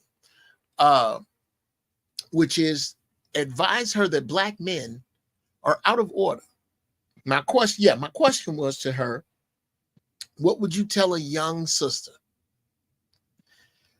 She said, advise her that black men are out of order and get your education. Live, gain a career, travel the world. Men are everywhere. Be whole and in touch with God first before any man. Navigate accordingly. Now, something, shout out to Elisino said was, what about the fathers who step up and raise other men's children plus their own? Women ain't the only ones who do everything. Now, Mhm. I'm gonna throw this around, and then the floor is open. I want you, and I'm gonna say this declaratively. The men that I run with in my immediate nucleus, the men that I run across, that I chime and vibrate with and agree with here in the manosphere, so to speak, none of them are out of order. If you could tell me, and that's another thing I'd like you to answer, and that only, Travel One, is what do you find out of order from what you can see of Israel Mills, a man that has taken dogged responsibility for Lil Iz? What do you find out of order about me that you see? Malika, the other men, I'm not talking about all these cats up here, because there is a brain virus that has fucked over a lot of black mankind. Absolutely, I agree with you. But you didn't say some black men. You know that some that most sisters demand that you use when you talk about them? You didn't use that. You didn't say a lot of black men. You didn't say most. Black men are out of order. So I'm going to ask you to work on what's out of order about Israel Mills that you can see. He ain't perfect. He got some shit. I'm sure his girl could tell you, well, shit, how much time you got? My wife could do the same. But from what you can see, what is so foul about telling a young girl to be with a young man who thinks like we think? Now, while she cooks on that answer, y'all go on and jump in on this, on what you see on the screen. It's anybody's turn. You mind if I step in? I'm a yield. Yeah, I'm a yield. This is where we have a problem. When you say black men are out of order, you got to be more definitive what you mean by being out of order. We can go to the stats. Kevin Samuels, I've been saying for up to his death, 54% of us black men are single with no children. I'm one of them. 65% is in the middle class. So what group out of those men are not in order? But you're telling her to get her education, live again, career, travel. You're doing everything by telling her get all these other things that are a substitute for a man.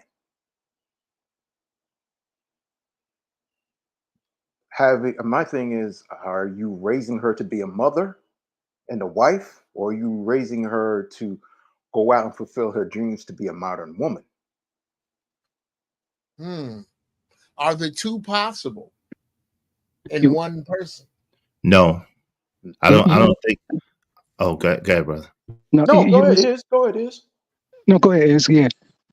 Now, I don't think that, Uncle Jeff, I don't think that it is possible to be a modern woman and to be a good housewife, because they're in conflict with each other.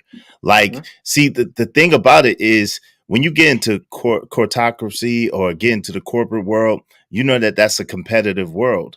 You're looking for bonuses. You're looking for forward movement. You're looking for upward expansion. So when you're doing that and you focus on your career, it's all about your career arc and how far you can go and what you can achieve, right? And we understand that when that happens, in order to give your corporation, your business, your job, whatever the case may be, all that you have, that requires time. Most of the time you're exchanging your time for money. Uh-huh. And when you're doing that, your presence is not there with your children. And how do children spell love? Time. The time that you spend with them. Wow, nigga. And so because of that, it's an impossibility to be, like I said, present in more than one place at a time. So something is going to suffer. Either your career is going to suffer a little bit, or either your personal home life is going to suffer a little bit. So do I say that a woman can't have a job and plus be a housewife? No, she can. At the same time, that's a woman who's doing a job that's not requiring her to compete, that's not requiring her to try to elevate or try to get to the highest rungs of the company. And can I dabble on that I- competitive I side? want to say one thing. I want to say one thing before you jump in, brother. Because I don't want to soft shoe around what the sister is really saying. You know what I'm saying? I'm Jeff will tell you I'm never the one to soft shoe of what she's really saying. Gonna And kill the zombie devil dog. I'm focusing on education. You know what she's saying about education, right? Uh-huh. And there's education and there's edict and dictation, right? Uh-huh. Knowledge is very different than education. Knowledge is experiential. You know, this is something you gaining from having an actual experience, not just reading it from the societal norm or reading it from a book that some professor put together based on what his theories are, so on and so forth. So what she's actually saying, and honestly, it's a lot of truth in what she's saying. We can't tiptoe on what she's saying. What she's actually saying is that as Black men, we don't have nothing to offer on the mental plane, on the mental level. What she's saying is, as Black men, we're very book broken. You understand? But then I What gotta she's ask her saying. this question: what Black men is she dealing with? Like how Uncle Jeff said, well, what Black men are you standing around? Let me finish, because I'm not defending her. You know, I'm just saying where she's getting it from. Uh-huh. The argument that she's spinning is the same argument that people spin when they say, "Hey, Black people don't have this. We don't have examples. All of our examples, all of our heroes were murdered. All of our heroes were killed. All of our heroes were slaves for telling the truth." And that's not the truth. That's the dictation. That's edict and dictation. That's what's been put out by the people that control the historical record. That's not the facts. You understand? You have Malcolm X who died. You have no matter what we think about him, you have Martin Luther King that died, pushing the envelope. But you had a great deal of Black men that pushed the envelope that the average Black woman don't know nothing about, because it's not within her wheelhouse of edict and dictation. You understand? So all she can take back to her children is what she think is superior, or what her image of superiority is. Uh-huh. You know what I'm saying? And that's the thing, we under the delusion that there is an us, and we're so fractured, and there's so many insurgencies and so many different ideologies amongst us that we can't say nothing across the board is a fact. Whether we talking about women across the board, whether they talking about Black men across the board, everything we dealing with is from edict and dictation that comes from somebody else's warfare. Mental warfare, psychological warfare that they laid on us, and all we do is just regurgitate it. None of it's real. A lot of the manosphere shit is not facts. It ain't real. You understand? And that's why it has to go through its process of rising up and certain, men get experiential knowledge, and then falling, where you see that a bunch of people are just grifters and just selling a bunch of bullshit. You know what I'm saying, to fill in their pockets and pay their bills. It ain't nothing across the board when it comes to us. You understand? I can give you 10 examples of black men who beat the system that you never heard of before. They was in the news. They on record. It's not something I'm just making up, like somebody will go back in time and make up some king kahuna from somewhere that did this great thing. No, shit that's actually recent, on modern record. Men that beat the system, that went against the system, that warred against the system for their freedom and died like old men, like George Washington. You understand, like generals. But most of us don't know about them because that's not within the wheelhouse of edict and dictation. So that's where she coming from. I would say that if you're more advanced, you shouldn't even entertain that. You should just know that she coming from a inferior place. Her knowledge is inferior. You understand? And that's just the facts. You know what I'm saying? Because it's based on edict and dictation. It ain't based on experience. It ain't based on on true knowledge. You understand? On tested knowledge. So we spend our time just spinning our wheel on and going back and forth on a lot of bullshit. And this is not to say anything negative about anything that you saying or what she's saying. It's just the facts.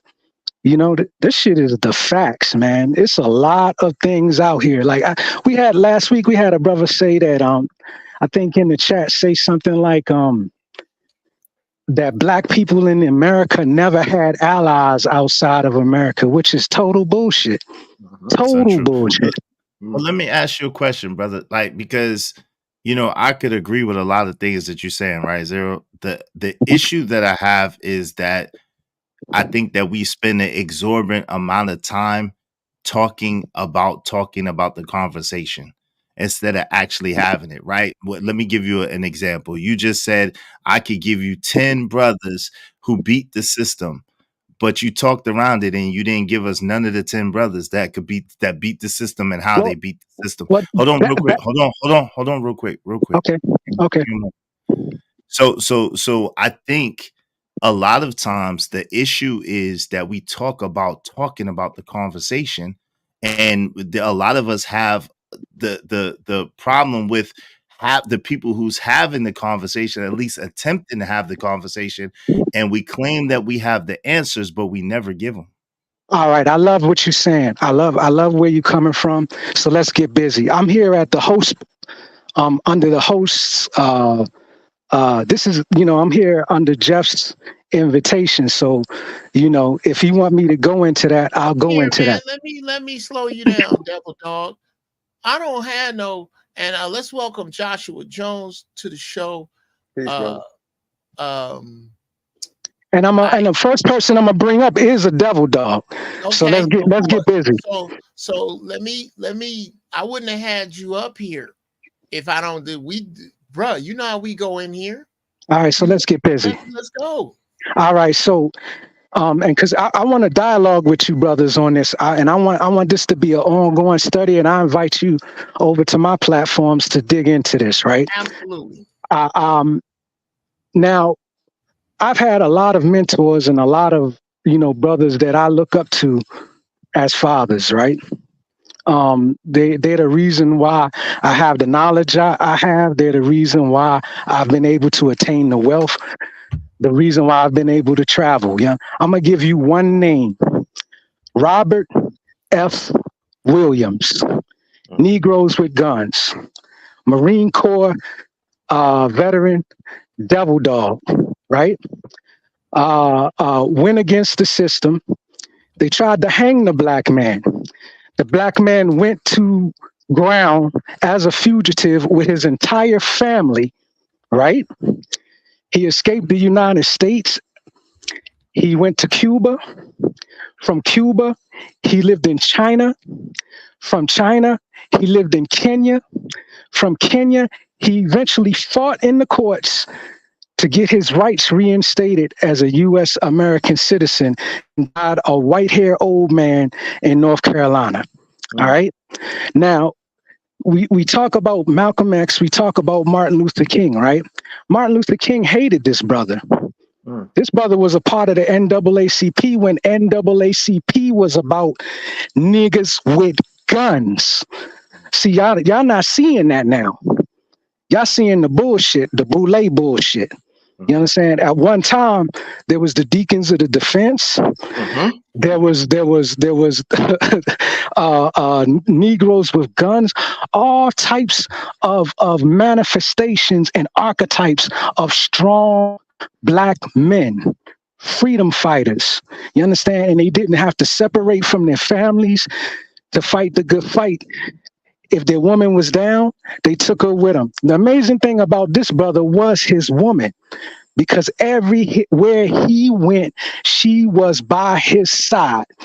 You understand? Today, I've interacted, I've had lunch and sat down and broke bread with his children, right? His children speak Chinese. His children speak fluent Spanish, and they would have never even gotten into that realm unless they became fugitives and under the leadership of their father went to ground and did what they had to do to get out of the United States at a time when they was trying to hang and lynch him and railroad him for some bullshit. You understand? What's his name again, bro? Robert F. Williams. You understand? Negroes with guns. I'm going to say it 3 times. Robert F. Williams.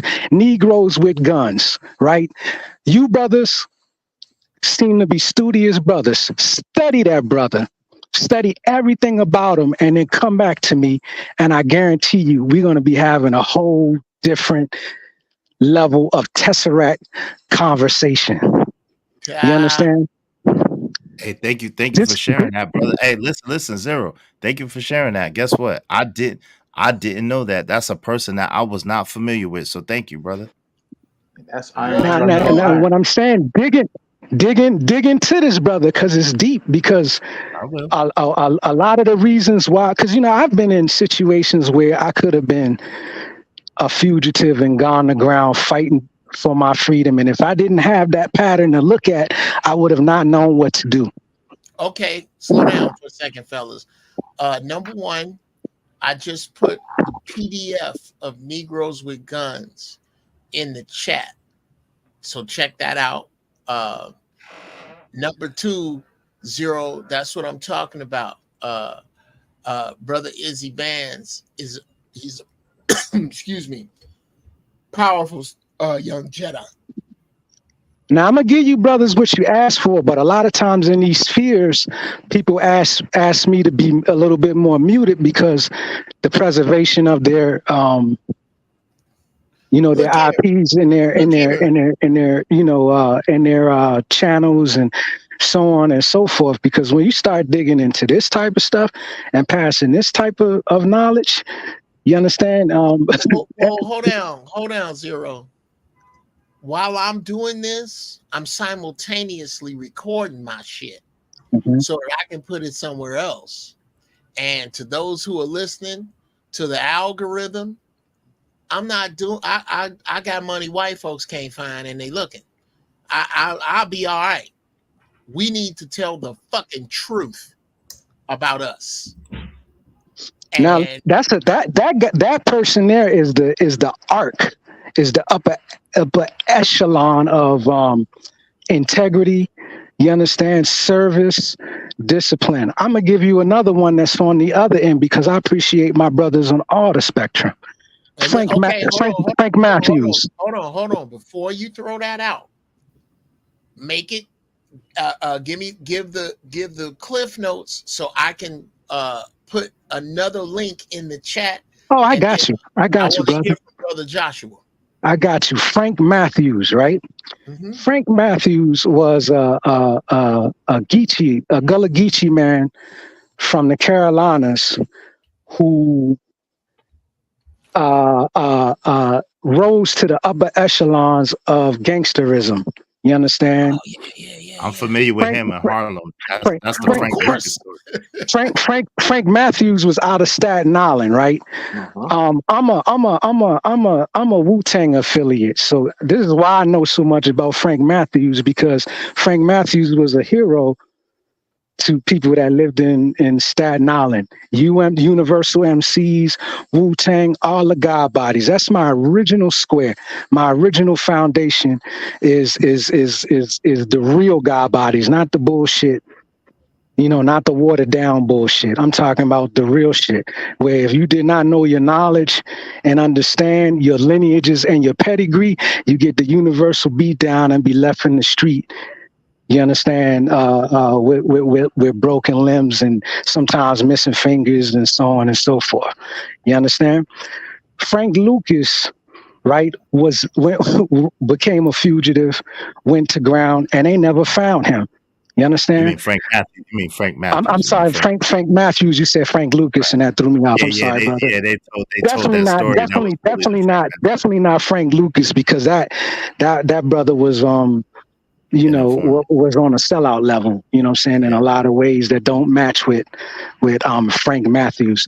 So Frank Matthews, right, went to ground. Frank Matthews, so Staten Island was the stronghold for the mafia, for the biggest mafia families in New York.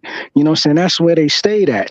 You understand? A big reason why Wu-Tang was able to get the strength and gain the strength that they gained is because a lot of them young white boys that was into Wu-Tang was young white boys with money that was part of those mafioso families and shit.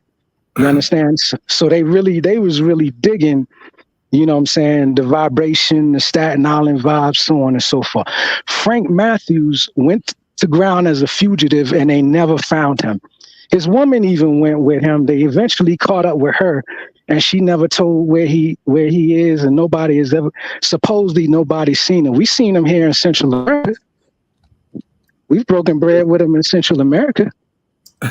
Okay. We attended his real funerals here in Central America. We know who he is in Central America.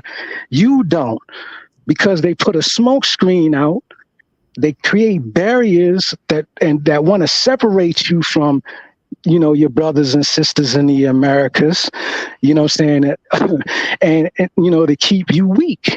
You understand? Okay, it's edict and dictation. Okay, I gotta stop you there. Zero. I definitely, brother kind of had a little pushback on some of what you were saying in the chat. So I want to bring him in and remind him that you are amongst Jedis. This is a temple. We are all respectful here. I don't mind if you get a little blood on the floor, but it's got to make sense and it's got to make a point. Brothers, welcome to the chat. Brother Joshua Jones, what's on your mind, brother? Respect. Hey guys. What's up, Uncle Jop? I'm kind of glad you there, Joshua. Yeah, I'm glad you got your channel. Like I'm glad you're doing your thing. I really am. Can't hear you, man. Hold on 1 second. Can you hear me now? I hear you now. I hear you now. Hold on before you say that. Bruce House, you got about 60 seconds to get your monkey ass up here, man. Where you at? Bruce, what's going on? But anyway, Joshua Jones, go ahead. Let us what's on your mind. Well, I guess I got two questions. Starting with Mr. Matthews. Are you claiming that you believe he was innocent of his charges? Did I say that? So then, like, why the upbeat on him? I say that black people, black men, strength in black men, freedom in black men is not a monolith, right? We have Sith, we have Jedis, we have Greys. That's my answer, brother. Okay. Would you consider Matthews to be some type of hero?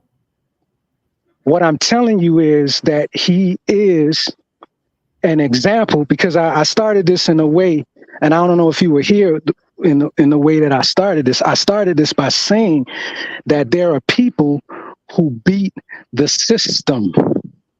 Oh yeah. And we are told that the system cannot be beaten, that we are weak, that we are cowardly, that we don't test, that we don't have experiential knowledge that puts us in advanced places. And what I'm saying is that is not the fact, brother. And it goes against the typical edict and dictation. You understand? I'm here to just tell the facts. And you can go and deal with it yourself and come to your own conclusions. You understand? But I know a little bit more about the brother than most know. And I've seen him after, you understand, he was a mafia boss, when he was a politician and done great things here south of your borders. You understand? Stop right there for a second. I'm gonna say That wasn't this. me. That wasn't me talking. Oh, I'm sorry. Is a zero. Let me say this to you, brother Joshua. I don't, as a black male in America, most of my heroes by default are outlaws because the laws were made with us out. Exactamundo. So I don't. You are going to have to search far and wide to find someone I respect that is a black male that gets along in this system. You're going. So if you could tell me in your own words what charges that you are bringing up that are so egregious, maybe we can start there. What's on Matthews? Yes. Oh, well, in that case, 40 pounds of cocaine being sold.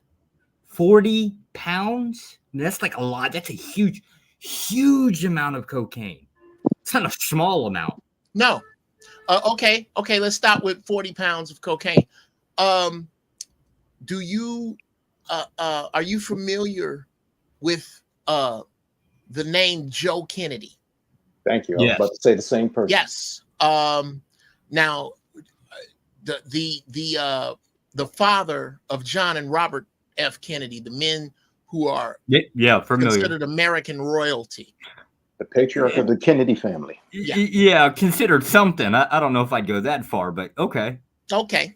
Well, you don't have to go that far. The edict and the dictation says so. Actually, so yeah. As a matter of fact, if you could tell me another individual who their plane went down and naval ships were sent to look for, I don't remember that with anybody but John F. Kennedy Jr. Now, can you remember someone other than that? Of somebody that the military has gone after? No, not gone after.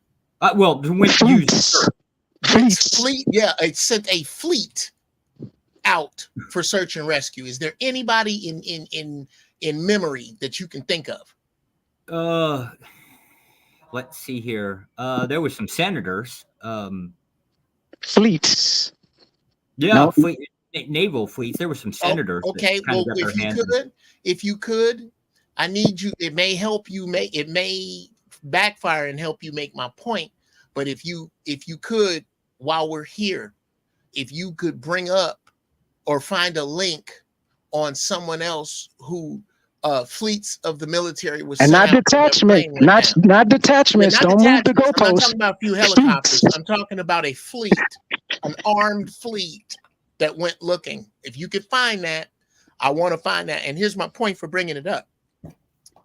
Joe Kennedy was, and I don't know, are you familiar with Nino Brown? No, that name I'm not familiar with. Joshua, are you familiar with Nino Brown? Yeah, no, not that name. That name I'm not familiar with. Okay. No. Well, Nino Brown was the main character played by Wesley Snipes in a movie called New Jack City. I kind of asked that question to find out, to get the pulse of you on our culture. He played the lead crack dealer in a movie. To put Joe into perspective, Joe was Nino Brown times 600,000 or 700,000.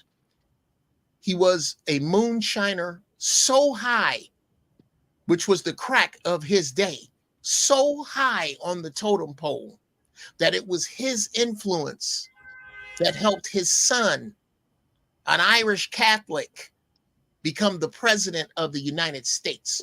Now, Could you tell me, in knowing that, and if you could tell me what your position was before this conversation on John F. Kennedy and his family? I was how you never could compare that with Frank Matthews. Yeah, I was never a Kennedy fan. Okay. But to be fair, I'm a right winger, right? So go further. Okay. Oh, well, let's deal with a Republican. How do you feel about Ronald Reagan? Oh, Jesus. Yeah. Oliver North. Hold on, I got it, Zero. How do you feel about Ronald Reagan? Yeah, that's a love-hate relationship right there. Okay, well, what part do you hate? Jesus. Let's see here. What are some of my bigger gripes? Well, it shouldn't be that hard to find if they're big. Let's see here.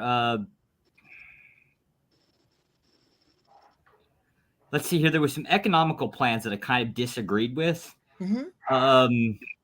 But again, that was a love-hate relationship. Like the .com era, he kind of led to it. So I guess it depends on whether you fall on or what side of that spectrum economically you fell on.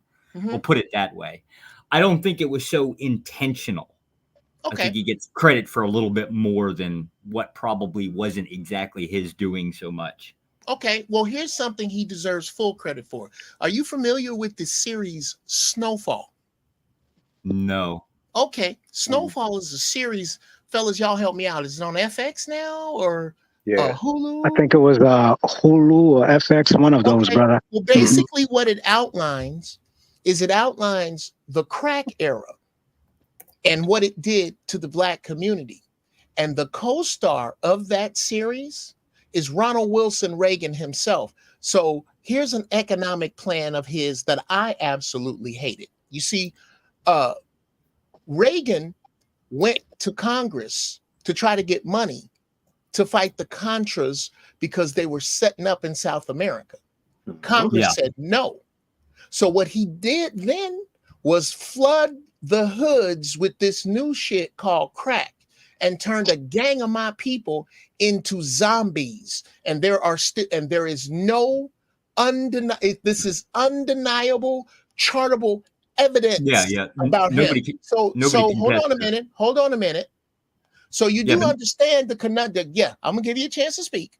Yeah, but nobody contests the Iran-Contra. Okay. No. I'm not talking about the Iran-Contra problem. I'm talking about how he funded it by selling poison to a group of people specifically and on purpose. So that cocaine that you're discussing, that you have an issue with Brother Frank Matthews about, though 60 pounds, that ain't shit. Hold on a minute. You will have your time to speak. I'm speaking. I don't want to hear another motherfucker. I'm speaking. That includes you, Joshua. Joshua, I'm gonna need you to hold yourself. I told you I would allow you to speak. 40 pounds, not 60. Okay, well, 40. Okay, excuse me. Thank you for helping me make my point, Joshua. Distinction without a difference. Do you think you could fund a war with 40 pounds of cocaine? Yeah, but I don't consider Reagan to be a hero, right? No, but no, I know you don't.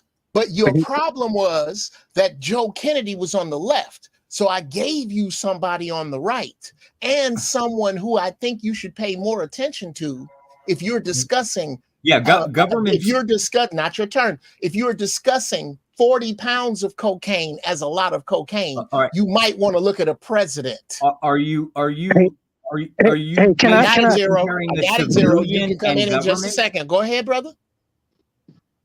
Go ahead. Are you comparing a civilian with government office? I absolutely am. Oh, okay. Why not? Okay. Why wouldn't I? Why wouldn't I? And here's why I'm comparing them. Let me explain to you why. It is because it wasn't me or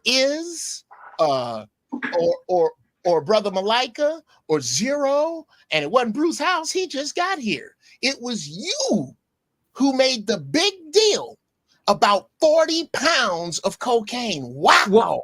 That's a lot of cocaine. So I'm going to need you to compare that to a person who's on the right, whose love-hate relationship you said you had, but you didn't say a damn thing about cocaine. You said something about a finance policy. So I'm going to need you to look at the egregious difference between the two. Go ahead. Well, I guess the difference between the two was Frank Matthews. I guess what his nickname was, like the Black Caesar, I think was his nickname. Sure. A mafia boss, big Sure. deal, right? That mafia was common back in the 20s, 30s, and 40s, right? That wouldn't be the issue, right? I couldn't figure out why the guy was. I forget this guy's name. I can't see the names on here. I've never met him before. I couldn't understand why he brought up that name and then Williams, the other guy.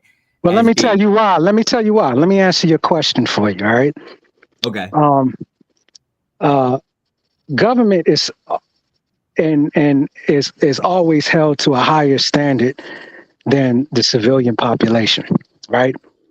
As somebody who's been in geointelligence and law enforcement for many, many years on this side of the border, because I'm talking to you from Central America, brother, 40 pounds of cocaine ain't shit. Exactly. Right? It's like 40 pounds of sugar. Now, also, you know, you're regurgitating the edict and dictation. And if anybody who goes and does their own due diligence, they'll learn a lot about how he was framed for that 40 pounds of cocaine and so on and so forth. Yeah, he was a gangster, but at the time, he was the only black man living right next door to Genovese crime family. They hated that. That's why I asked you. Hold on. Let me finish because you asked the question and I'm explaining it to you. Well, I also you understand because I have personal knowledge. All right. Go ahead, brother. Sit tight, brother Joshua. I will let you speak. It's not your turn. All right. I have personal knowledge. You understand? I'm speaking from a personal place. You understand? So I'm not going off of, because this was the thing we were talking about from the get-go. I'm not speaking from edict and dictation. I'm speaking from experiential knowledge. You understand? Of going into record. You understand? Of understanding what went on, of understanding the frame up, of understanding the connections between the Genovese crime family and the government, because they had to listen, brother. They had to railroad this question before, and you give listen, brother. Listen, brother. Listen, brother. Don't cut me off. Hold on. Zero. Hold on a minute. Hold on, brother Joshua. Yeah, my what question we normally do, brother Joshua. You really don't want to interrupt me. I answered this question already as well. Hold on, everybody. Right. Everybody with balls under the table. Everybody with a dick and ball, shut the fuck up. It's my turn to speak. Now, brother Joshua, who ran out, I was actually about to let you ask your question again, but I need you to understand this. And let me make my shit big here for a minute, brother Joshua.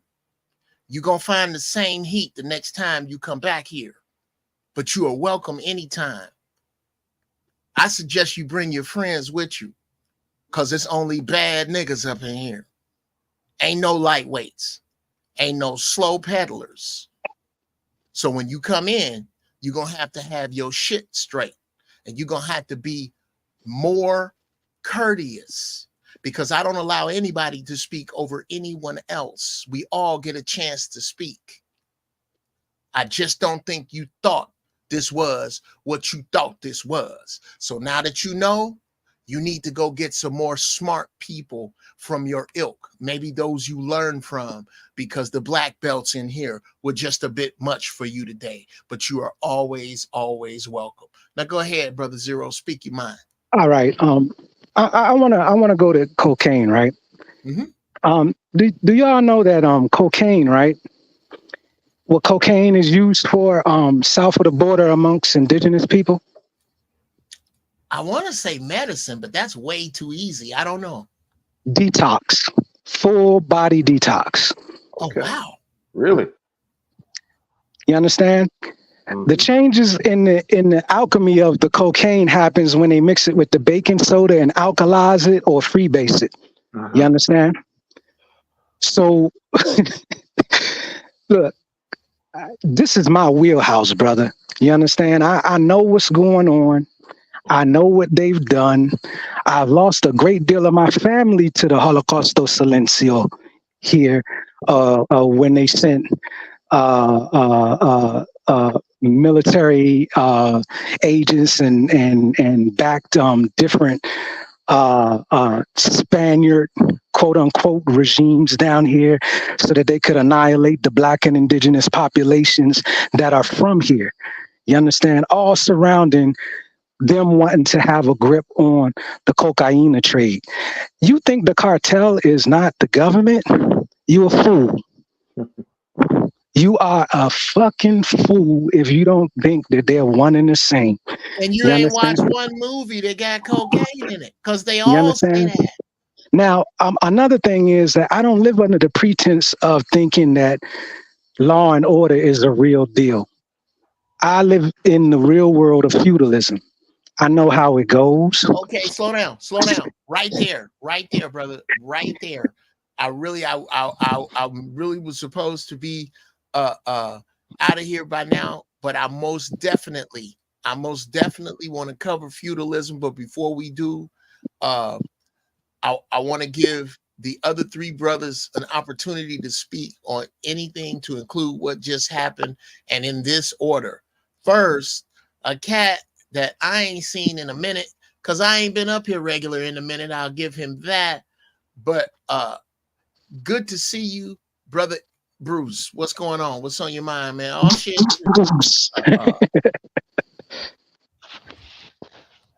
Not too much, man. Peace and love to the family. I wonder if Zero got his website back up so I can get in contact with the man. Oh, we're about to do something on a total different level, and you definitely gonna be included, and it's happening real soon, brother. We're gonna pick up this conversation here, you know, because it's something we need to really explore, especially black men, you know, because there's some things that if you knew, it would change your whole reality and possibilities. You know what I'm saying? It's just. And so that goes to prove my point about what I'm saying about edict and dictation. And people that come pushing the edict and dictation with snappy, smart voices, this is who the majority of black women have been conditioned to accept as superior to us. When in all actuality, they're not. Because they lack the experiential knowledge, all they do is regurgitate edict and dictation. Whatever they read in the news, the propaganda. Yo, I'm going to take y'all to a world that's beyond the propaganda. I'm going to show y'all some shit if y'all want to really walk.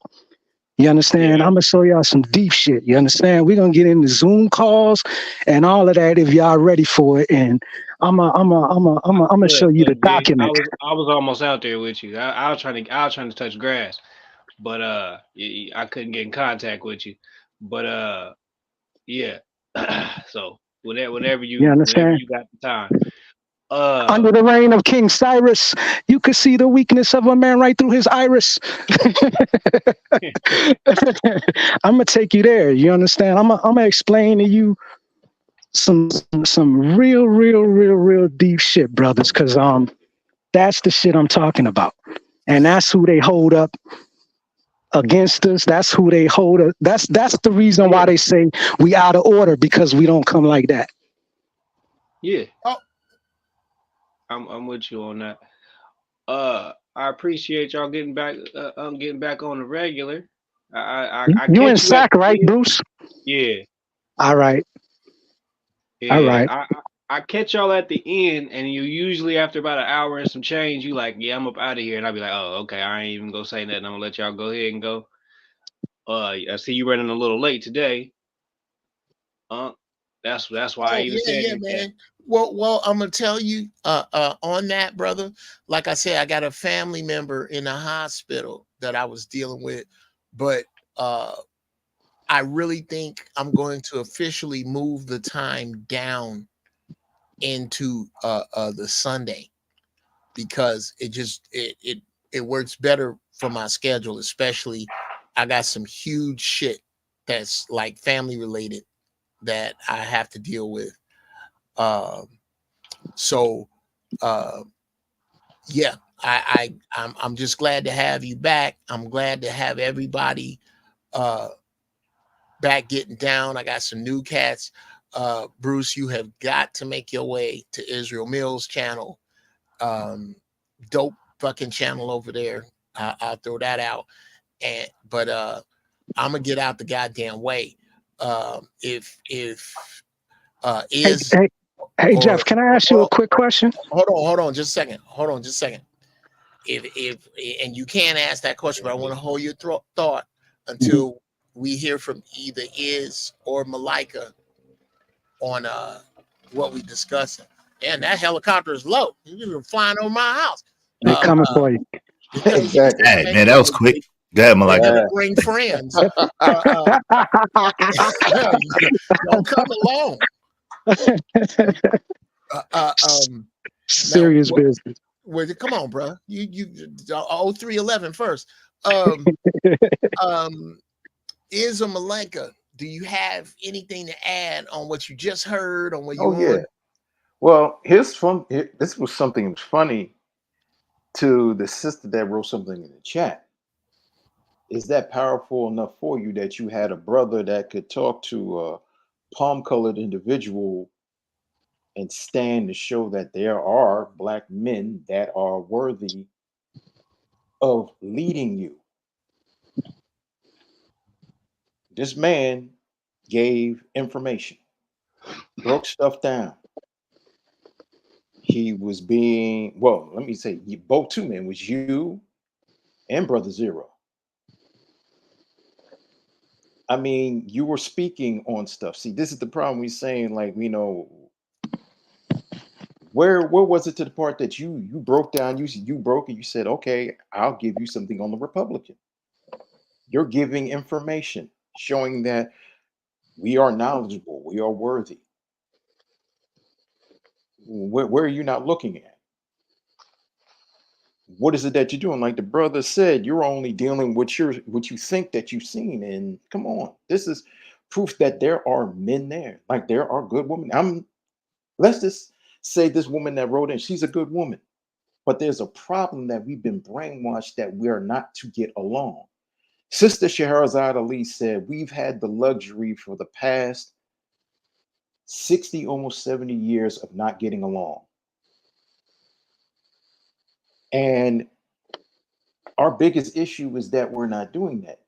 Brother Is just made a decision. He says, I'm going to get along with my son's mother because I want my son to have a better future. I want him to see that, no, there is a mother and a father and that we're going to work at this.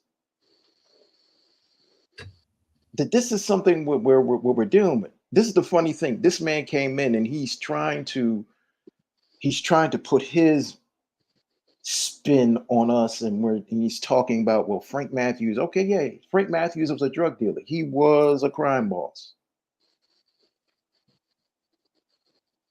But there were a lot of other white, Irish, Jewish, Italian crime bosses. There were a lot of crime bosses. This country was funded on crime bosses. One of the biggest crimes that I'm sorry, brother. Oh, go ahead. Let me slow you down there. This was, and again, brother, to outline, and this is what was on my mind real quick, and then I'll turn it over to Is, and if Is don't have nothing to say, then come on with that question, Brother Zero, and let's get on in it. Number one, there is, and Is touched on it, a mock sense of superiority, a sense that because the perceived overall mastery of the King's English better than most, that the conversations we have can be shut down. And if you're just willing to look not even way deeper, just a little deeper, all of that turned to shit. And there are ways to find out who's in here. Look here. If you don't know who Nino Brown is, I know exactly who you are. Who here don't know who Nino Brown is? So once we got there, there's nowhere really for people who think like that to go against people like us other than to throw their stick down and go in the house. They have to retreat. What I'm hoping is that he retreats and brings back somebody just a little smarter. I welcome conversation like that. Look at his last comment, though, Uncle Jeff. That's the thing. Look at his last comment. I don't welcome it. That he can have it. Shout out to him. Okay. I am literally a Fed. I wouldn't claim the government does not do bad things, but I also don't consider the government to be a role model. Well, here's the difference between me and you is that's true. The feds that you have to worry about don't come out and say I am literally a Fed. Okay? If we really want to drop it down, so is a postal worker. I'm not scared. I ain't scared of the feds because all I do is tell the truth. I tell the truth. I ain't got nothing to hide. And the shit I do got to hide, you can't find. Because I hide it like you do. YouTube is the Fed, so that's just real. You understand? Have you read the Digital Communications Act? You understand? Like, if you read the Digital Communications Act, you know that Zoom, YouTube, everybody reports to fusion centers. Fusion centers are law enforcement collaborations where they have access to information and don't have intelligence gaps. So it's like, you man, if you worried about the feds, it ain't no living in the new age, you know? Brother, I don't, and this is my point. This is my point. I will die with the truth in my mouth. I will tell the truth. I'm not afraid of him or the motherfuckers who flew over my house. I don't fear him. I want to share a lyric that let me say this for the record. All right. We didn't bring up anything you can't look up. Exactly. We didn't bring up a goddamn thing about government secrets. There's a fucking show called Snowfall that outlines every fucking thing I know. And not one person on this panel is unaffected by and again, let me be clear, Brother Joshua. From this point forward, I am going to ignore your comments because you were up here and you decided to stomp your funky ass feet and leave. You were invited. Your word was you were given a clear floor. I stopped people from interrupting you, and now you got to type. I hope you ain't a Fed that carries a weapon, because that's some pussy ass shit right there. Now, what I'm saying is this. Is that nothing we are saying cannot be looked up, cannot be found with just the minimal amount of digging. I'm also not trying to be nice if y'all niggas threw something in the Cash App with your funky asses. It's 43 of you in here. If you put $2 in, that's $86 with your cheap funky asses. But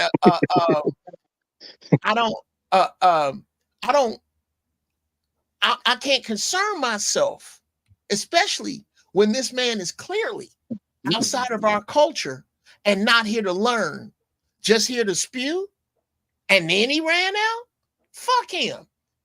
And and on that run out, Joshua, please, if you got a girl, if you like girls and you got one, don't let her watch this.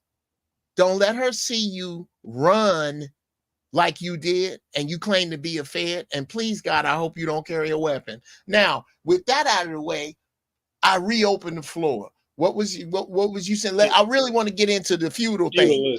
Yeah. All right. So let's deal with feudalism and why I don't believe that this person is any kind of Fed or operative, because he would know full well the Frank Matthews story if that's what he, if he really was, or be able to access the real stories. That's the point of what I was saying. Can y'all hear me? The point of what I was saying was not about fear, but about misinformation. You know that was one Yeah. of the main tactics that they use is the COINTELPRO approach. Yeah, exactly. And that's what I was saying earlier, That's the brother. whole thing. That's what I'm There's saying. so much They need to insurgency amongst us that is this shit. You whatever you dealing with, if you want to survive, you got to kill all zombies. That's what's up. You understand? And it's like you can't attach to nothing that didn't work. Nothing that went through its process and was supposed to die out. Nostalgia, any of that works against us. You understand? And they know that it works against us because they profile it and they structure the edict and dictation to condition us to be more like that. There was a time when we wouldn't believe nothing the majority of them would say. You understand? Whether it was from news, whether it was from the school teacher, you understand? Most of our teachers, we was in, one-room schoolhouses at a time, or community schoolhouses, and our teachers look like us. So, man, the bullshit is just done and over. And if you want to live, if you want to thrive, you gotta cut away the blind, deaf, and dumb, the zombie shit, the zombie drugs, the zombie mentality, the zombie ideologies, the bullshit, the sugarfoot niggas bowing down and kissing white man's hands, and all of the bullshit. They're showing you who they are, and we running around with muzzles on our mouths instead of moving like slick operators, making sure that, we have continuity and shit. People, shh, I need to make money for my channel. Don't say this. No, fuck that. You understand? You got to figure out the game, play the game, and run the game. You understand? Put the bullshit on YouTube that leads them into the darker rooms and the dark spaces that you control. And that's how it works. That's what IPFS, Interplanetary File Systems, is about. You can't cancel it. It runs on nodes. They can't, if they bust one node, it's another node running. You understand? They can't stop it. It's endless. You understand? That's why they don't want you to know about cryptocurrency. That's why they don't want you to know about decentralized financing, decentralized sustainable technology, decentralized sustainable development. You understand? They want you centralized and shit because you are their commodity. You are their workhorse. Without you, they can't turn the money for the military-industrial complex and shit. They can't do it without you. You understand? Without your patronage. Now, in answer to the brother, to the dude Joshua, because I don't know who he is, question about was Frank Matthews a hero? Frank Matthews was an economic hero. He pushed the economic barrier and ushered in, no matter how it was done, ushered a bunch of people into a level of wealth that they had never seen before and have since maintained. You understand? So this is the deal. In college institutions, you're going to hear about Genghis Khan. You're going to hear about Alexander the Great. You're going to hear about all kinds of conquerors, narcissistic murderers, sadistic feudalist lords. You're going to hear about all types of shit. But when it comes to giving an example of a black man, they don't want you to hear that because it will put you on a whole nother plane of existence. You understand? Because once a black man run the game, know how to run the game, and know how to be free, what can you do with them? And that's what I meant by this buck broken shit. You understand? The system is made to break, humiliate, kunta, Toby. Everybody Toby now and shit. You understand? So it's like, that's the bullshit. That's the bullshit that I'm not with. It's some powerful, intelligent, strong black men examples that set precedents that you all need to learn about. You need to connect to them. You need to personalize their stories. You understand? And those two names will take you on another level of supreme knowledge, wisdom, and understanding. I'm going to say one thing and I'm going to yield. 30 years ago, a Wu-Tang Killer Bee quoted this lyric to me, and you tell me that we're not living in this day and time. Listen to this shit. He said, revelations, modern day camps of concentration, emasculate men, silent wars escalating in these jungles. My sets stand tall in royal rumbles, heavyweights fumbling, metropolises crumble. Any these double politicians move shiesty like Nixon. North Star meets the Southern Cross at Mason-Dixon. Technology, the pale face used to slay the engine. The white man's security blankets hold sickness.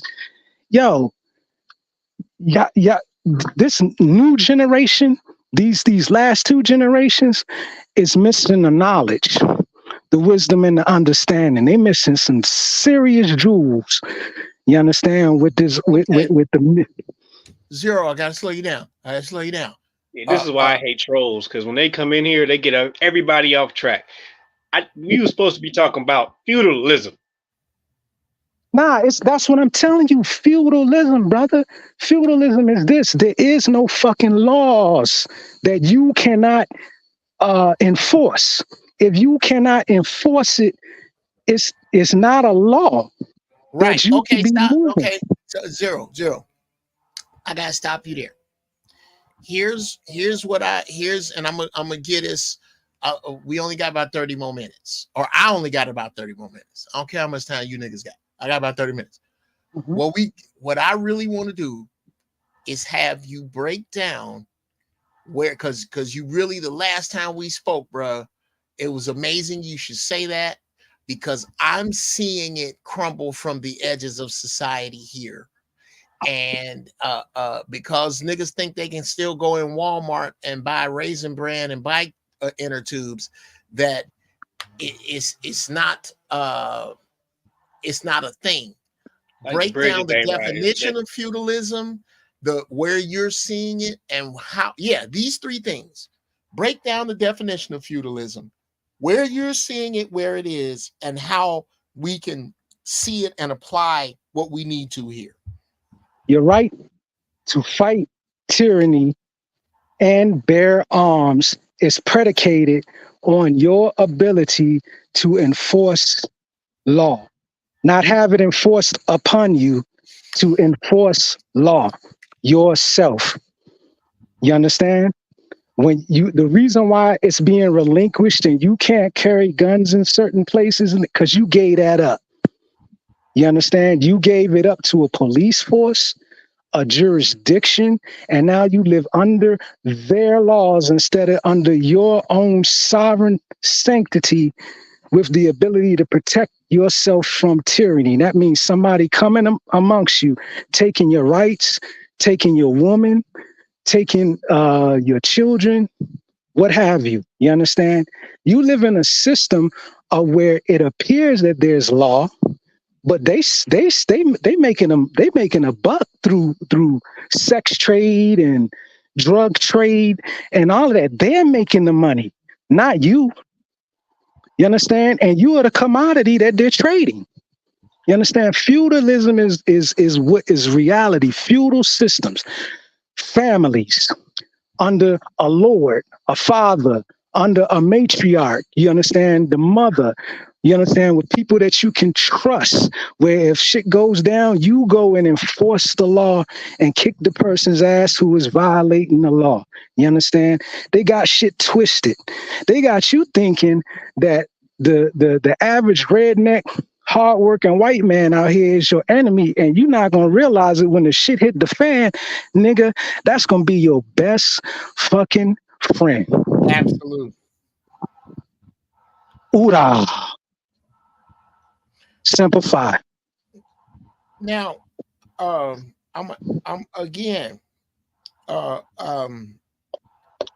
feuding is happening all over the world. You understand? China's feuding with America. Russia's feuding with America. Russia's feuding with Ukraine. Feudalism is what it really is about. Not you sitting in a school protected with running water, with shit that infrastructure you didn't put in place yourself, and you complaining why it doesn't work and shit. That's not feudalism. That's plantocracy. That's slavery. You understand? That's not freedom. Feudalism is getting out here and making sure that you are in on the strategies, not going to a company and say, yo, I'm going to buy the Nikes. No, go to the company, look at their white papers, figure out how you can sit on the board, how they run things, how you can start making decisions and become a stakeholder in these companies. That's feudalism. That's the reality of the world. You understand? But they got us thinking that consumerism is the reality, and that's not the reality. You understand? We're at odds, and Black women don't respect us is because we consume everything they ejaculate. Okay, whoa. And I said it that way for a reason, bro. Okay, well, is what's on the minds of anybody else here? So, feudalism. It's gang war. It's gang war. That's the real shit. That's the real shit. Okay, sit tight, is. Because nah, that's not me. Why you keep saying is? That's the brother Zero. Because I say your goddamn name so much. Zero. I know that's Zero. I ain't said nothing. I've been listening. I ain't said shit. He getting in trouble for me and shit. Yeah, that brother that's Zero. Okay, go ahead, Bruce. Nah, I heard because he was talking about property law, and he was talking about AP law, and I remember dude was talking about it, and he's basically it's all under the feudal system. If you can't enforce it, then it ain't. And he never broke down what feudalism was or what feudal law was or why we're running under feudal law. None of that. He would just say it that way. He would just say AP, the difference between squatting and AP is basically what you can enforce. And you only walk into the court talking about stuff you can enforce. If you ain't got no enforcement behind what you're talking about, then you ain't talking about that. You're just talking. The lord of your county in Sacramento is the sheriff, the sharif. Y'all remember Robin Hood? Who did Robin Hood fight? The Sheriff of Nottingham, the Sheriff of Nottingham. You understand? What was the problem? What was the reason why they was trying to? Let's don't put no slander on Sharif's name. I appreciate you. No, no, it's no slander at all. That's what the Sheriff. That's my name. That's why I mess with you. Yeah, Sharif is where they get sheriff from. I know. It's noble. It's nobility, right? Noble, yeah. Correct. So that's the system that we under. We under a noble system. You understand? Where the landholders are knights under lords. You understand? And counties are their jurisdictions, or Coventry. That's what they used to call them in England, or back in the day, even in old America, they used to call them that. Now that's different than a parish, and we'll get into that whole thing, the difference another time, because that's a whole nother rabbit hole. But if you notice that some states have parishes because they the systems, the colonization system that put them in place. That's the reason why they're different. Some people came, and some places was colonized by Quakers, Scotsmen. Some places was colonized by Spaniards. You understand? And we got that back. We ended up as Americans got a lot of that from them through the Spanish-American War. And the people that went and got it for them was the Buffalo Soldiers. You understand? A lot of people here in Central America is related to them. They was the first passport brothers. Because they was the first people that came out of slavery that was able to actually, travel, outside of their jurisdictions and see the world. So that's what I'm saying about feudalism and shit. All of this shit is under systems of where it's controlled by elitist societies and lords. You understand? And the way that it works now is your sheriff is the lord of your county right now. You understand? Sometimes your district attorneys have Okay. have a little bit more power than them. Let me slow you up a little bit. And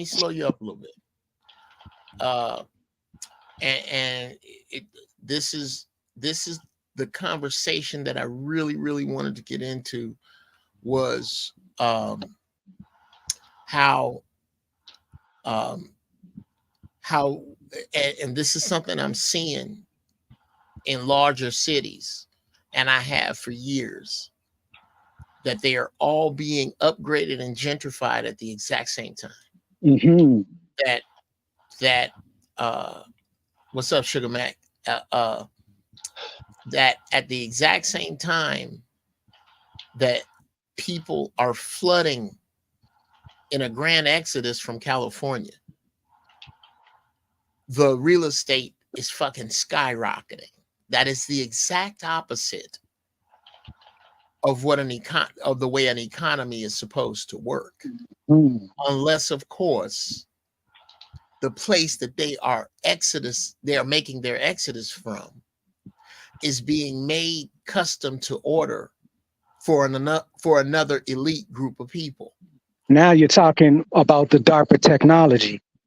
You understand? So what the group of people are the technology companies and these big money firms, and this is about to be the whole new wave. They call it the fourth industrial revolution of enforcement, of where all of this technology they working on is to enforce their traditional feudal land holdings. See, the thing is, a black man never owned shit if he wasn't related to the feudal lord of that place. Free men had to be related to white men that was the lords of their counties and shit. You understand? Mm-hmm.